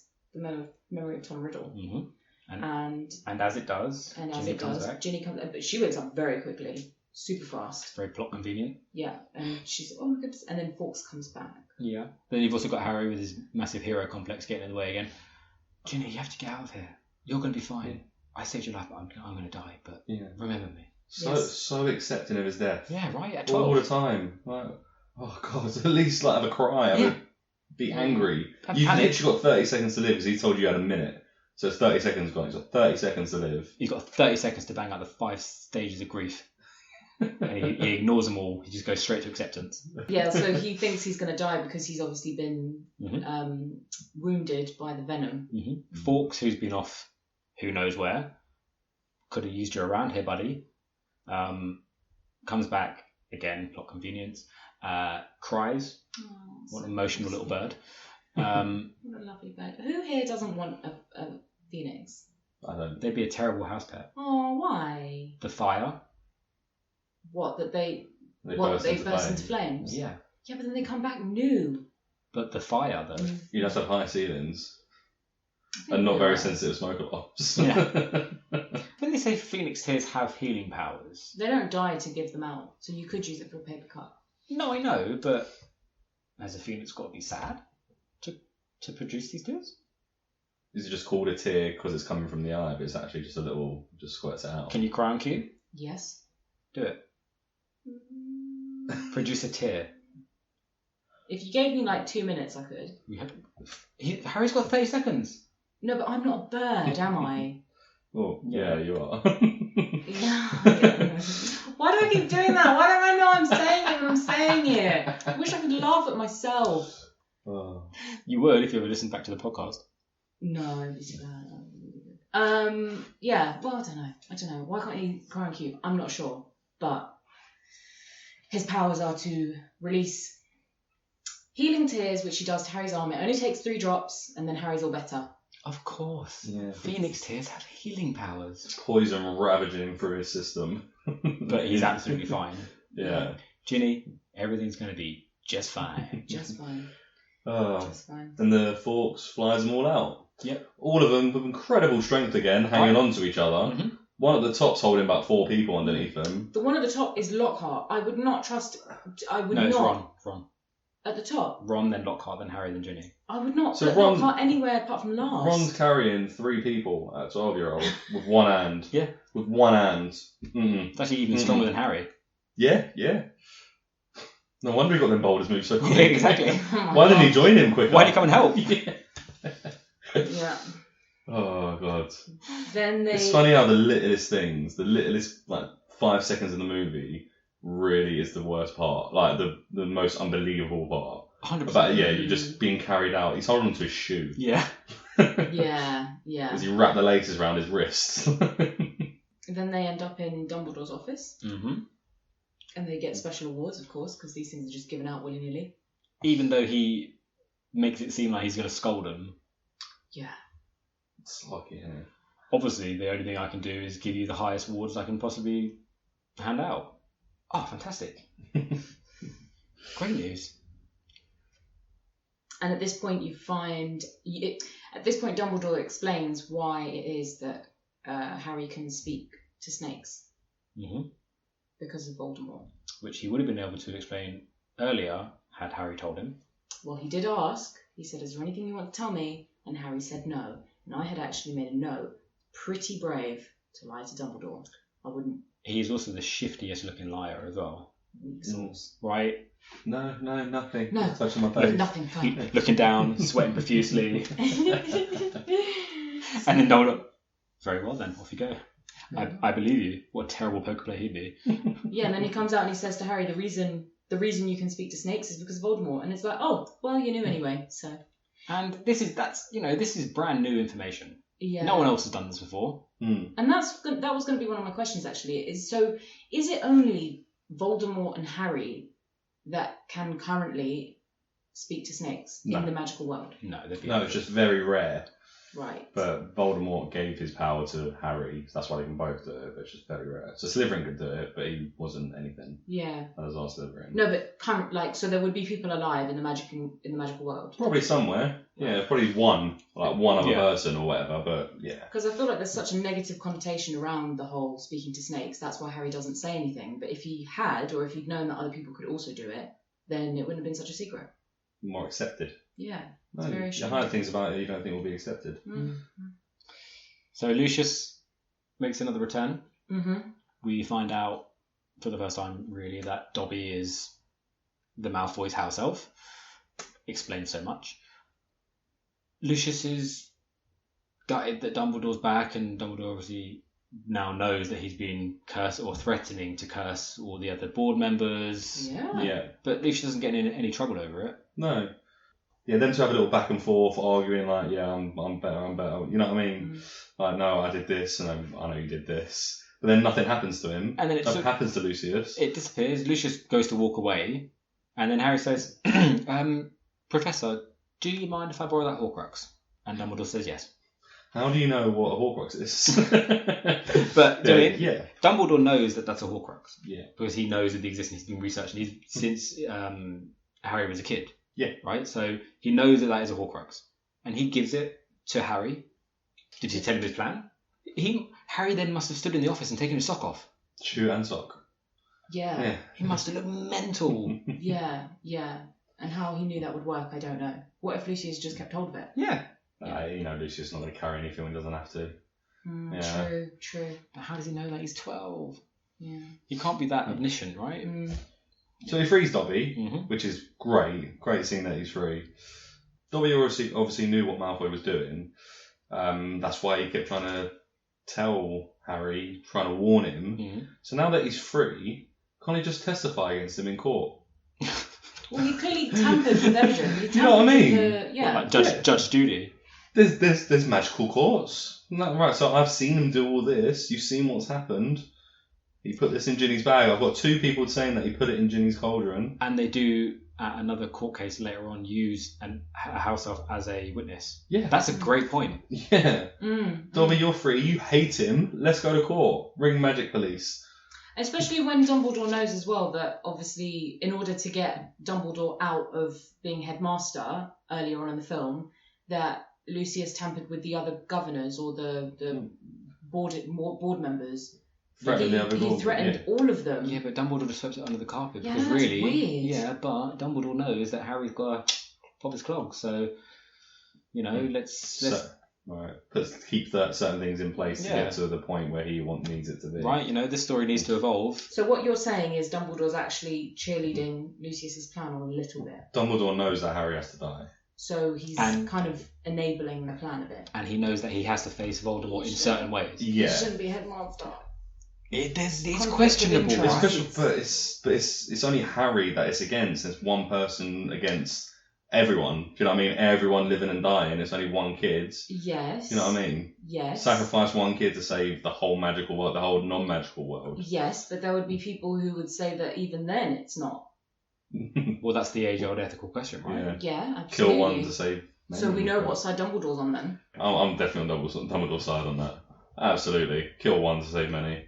Absolutely. I just find it a bit mad that this guy is the greatest man in magic right now, and he's, nothing bad can happen when Dumbledore's around, but actually that's such a lie, because it can. And in fact, he knows about it, and he's kind of enabling it. And I think that's a bit screwed up, Harry actually accuses Lucius of putting the book in Ginny's cauldron. Then it takes us back to earlier when it wasn't really clear that had happened, so that's a big old assumption to make. Yeah, but Sherlock Holmes / Harry Potter must have figured it out. He just didn't tell anyone. True. So he frees Dobby. Lucius is mad, goes to curse him, says Avada before... He was going to kill him. He was instantly going to kill him before Dobby stops him. Yeah, outside Dumbledore's office. That is crazy. I'd never noticed that he said that before. Right? Really? That is mad. About to murder a child in a school next to Dumbledore. But can I just ask, when so later on in one of the other films, when Harry is dueling with Malfoy in the bathroom, when he Half-Blood Prince, does Malfoy not go to say the same spell? Oh, not sure. Because I feel like he did then. Do you remember when Harry used the curse that cut him? Sectum Sempra. Yeah, well done. Yeah, all right. I don't remember. We'll get to it. We'll get to it, yeah. But you might be right. If that is the case, like father, like son. Nice. So we have pretty much our final scene. We're in the Great Hall. Oh, don't we love it there though? Don't we love the Great Hall soundtrack as well? And and everything is just so beautiful. Oh, just full of food. Oh. There's a whole turkey every 3 feet. And I don't know if we mentioned it in the first one about the food. So in the first film they had real food, but it got too smelly because of all the lighting and everything. So in the other films, what they did was they would create molds of foods and then freeze them and then paint them to look like real food. Oh, really? How awesome is that? I mean, how sad is that if you're on set? Because I'd love to eat real food. The food always looks awesome. But how cool is that it's all props? Well, it's good as well because they'd have to kill how many chickens to do the chicken legs every day to do the same scene. For it to go to waste. Yeah. So wasteful. But yes. So nearly headless Nick is floating around saying hello to everyone. Hermione returns from the hospital, and also Hagrid returns. So the reason he said, "Sorry, I'm late." Some bloody owl called Errol didn't get there in time. Would all the students start clapping for Hagrid? Oh, it's such a cringe scene to end on, isn't it? Do you know the helper in school, the little one, the science helper and stuff? No one cared about them. Like, no one care about them in school at all. That's all he is, really. He's a groundskeeper. Basically. Yeah. I get Harry. He's not even a teacher at this point. Yeah, exactly. Get Harry in that. They've got a connection with him, but 400 kids surround him. Right. No one cares. And also, everyone would know where he's been, right? He's been to Azkaban. So the rumours will start going around. Why is he in Azkaban? He's in Azkaban because he is suspected of opening the Chamber of Secrets 50 years ago, potentially murdering a girl, and now we think he's opened it again. So, okay, we now know he didn't do it this time. But people wouldn't turn around so quickly and start applauding him. Oh, who actually was it then, sir? Voldemort? What? What do you mean it was Voldemort? Voldemort was here. Okay, can I go home? Yeah. That's a very good point. Yeah, if you've been released from prison, no, I suppose you would get clapped. If you've been wrongly accused, you would get clapped. It's not by everyone. That's the point. It's too many. Also, where was Hagrid's trial? How can they just take him straight away to Azkaban? Well, we never really know where he goes. We know he goes to Azkaban. Yeah. Oh, do we? Oh, my bad. I think they can hold people in Azkaban until trial. That's a bit mean. Yeah. It's not exactly a nice prison, is it? Oh, and then quickly going, Dobby, sorry. So he seems to be stronger. So when Lucius goes to set the killing curse, Dobby just stops him. Mm-hmm. So are elves stronger? I think it's alluded to the fact, but they would never use their magic on wizards. It's kind of because they're just kept down. Basically, yeah. But the elf magic is supposed to be stronger and different to wizarding magic because they have to use spells, whereas elves don't. Crazy though, isn't it? Yeah. But good on Dobby. Yep. That's it, really. That's the film. Mm-hmm. Film. We've not gone too long. The last scene of the film is beautiful though because it goes out and it pans out into the whole of Hogwarts and all the lights and it's nighttime and the music's stunning. And can we just take a moment to appreciate how beautiful Hogwarts is in a panoramic view? Let's do it. All that's left to do is our reviews. Who wants to go first? Should we start with a positive or a negative? I'll go first. So the last film, I did a little snapshot, didn't I? Yep. I think I put it at a 4. You did. Okay, this one I'm going to go 5. These films get better for me as they go on. They become less childish, more adult. Like this film, it was shot darker because it was meant to be a darker script. So again, it's still not one of my favourites. It's still not great, but 5 out of 10, I think it's solid enough for it. Again, it's that we've picked a lot of plot holes. Yeah. I actually think 5 is quite generous, but considering how much we have. Yeah, but I think it's fair, and I think I like this one more than the first, so I can't give it less than the first. Okay, fair. But yeah, not a terrible film. It's a great series, and we're starting to get into the ones where I really enjoy coming up. Mm-hmm. So yeah, 5. Fair enough. Do you remember what I gave the last one? 9. 9. I stand by that. This one I will. Yeah, I mean the first one got 9 because it was the first of its kind, but this one I'm going to have to give it a 4. Oh, big old drop. Yeah, that's a big drop. I am genuinely shocked. I thought you'd say 6 or Really? something at least. That was a real gasp. Yeah. I don't think I've ever gasped. I mean, if I had a line of the DVDs and I had to pick one of them, it wouldn't get picked. And it's, as you said, we've picked a lot of it apart. There's the things that caught out to me aren't really in it. It's very. Can I just say you picked out way more plot holes in this one than you did the last one? Yeah, because the last one is nostalgic magic. I mean, how can you argue with that? Fair. Wow. Yeah. It's going to go up a little bit from the here. last one's building the universe, where this one, the universe is there, so you can pick the universe apart. Yeah. First one is just building it, so you can't really question as much. Yeah. And when I It's give not it a built score yet. out of 10, I'm not just giving it the film, the 2.5 hours or whatever, and then you're done. It's a whole universe coming to life. It's all of that. The greatest parts for me was Dobby, the Burrow, and the car and the clock. That's it. So the first 20 minutes, did you fall asleep? Basically. No, I didn't say the bits that I watched. I said the best bits for me. Wow. So yeah. But I'm genuinely shocked. I didn't think you were going to go that low. I didn't think you were going to be anywhere near me. I'm going to give it a 5. Oh, we agree. To me, I think that might actually be the first time. To me, I couldn't say it was an under-average film. I still enjoyed it, even though we picked so much out about, but it can't get anywhere near where the later ones are going to get because there's so many plot holes, and it's just certain things you just can't explain away with magic, So Like your toilet scenario. right, Yeah. and the lions, Yeah. 900 AD. right? Yeah. This does feel more like a filler movie, just filling a gap, Do you know what I mean? Yeah, than actually means anything. Yeah. You know what I mean? and it's like at the end of the day, they get rid of a Horcrux, and it's no big deal. A solitary 12-year-old child gets rid of a Horcrux, no problemo. And how big it is in the later films of what an Horcrux actually is, yeah.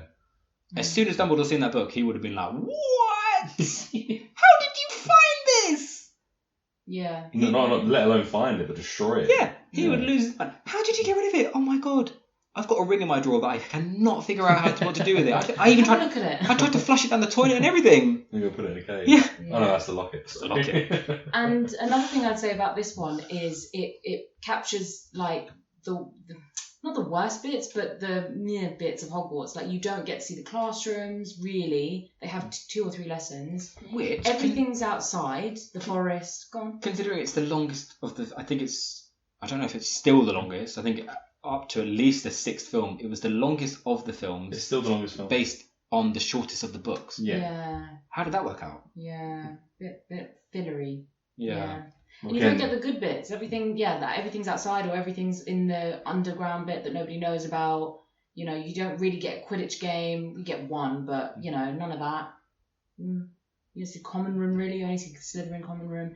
All the bits that I love about Hogwarts, you don't really get in this film. It's not enough flying. The Quidditch is so questionable. I feel like they would have gone back home that year and reviewed their year quite low as well. It was a good year. Did you do that in school?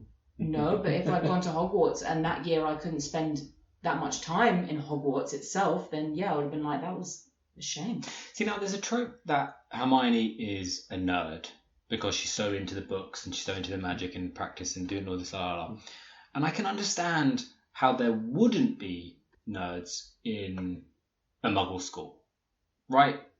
Because a lot of the stuff's boring. But you're talking about magic. Are you telling me that every student wouldn't be reading all them books in the library? Building your power. Right. Yeah, your power. Yeah. Yeah. Absolutely. Harry and Ron would not be the lazy students that they are. It beggars belief. When you can read these, you could read a book and you could learn a spell on how to make something fly.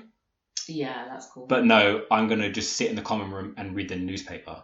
That doesn't make sense. Yeah. Anyway, someone say something positive about this film because I feel like we're ending on a really negative note. There was no Christmas scene either. They were leaving for the holidays, but then they were staying to do the polyjuice potion because Draco right. was also no staying. Christmas. But that was it. A little bit of snow. And they had the horses pulling the carriages. Yeah, that's it. Anyway. Someone say something positive. But it's Harry Potter, and it's still good stuff, but, you know, not as good as the other stuff. Hashtag magic. You see, you can't, yeah, hashtag magic. What are you going to do? You only get 4 for the next one now. No, I don't. I get 5. That's that.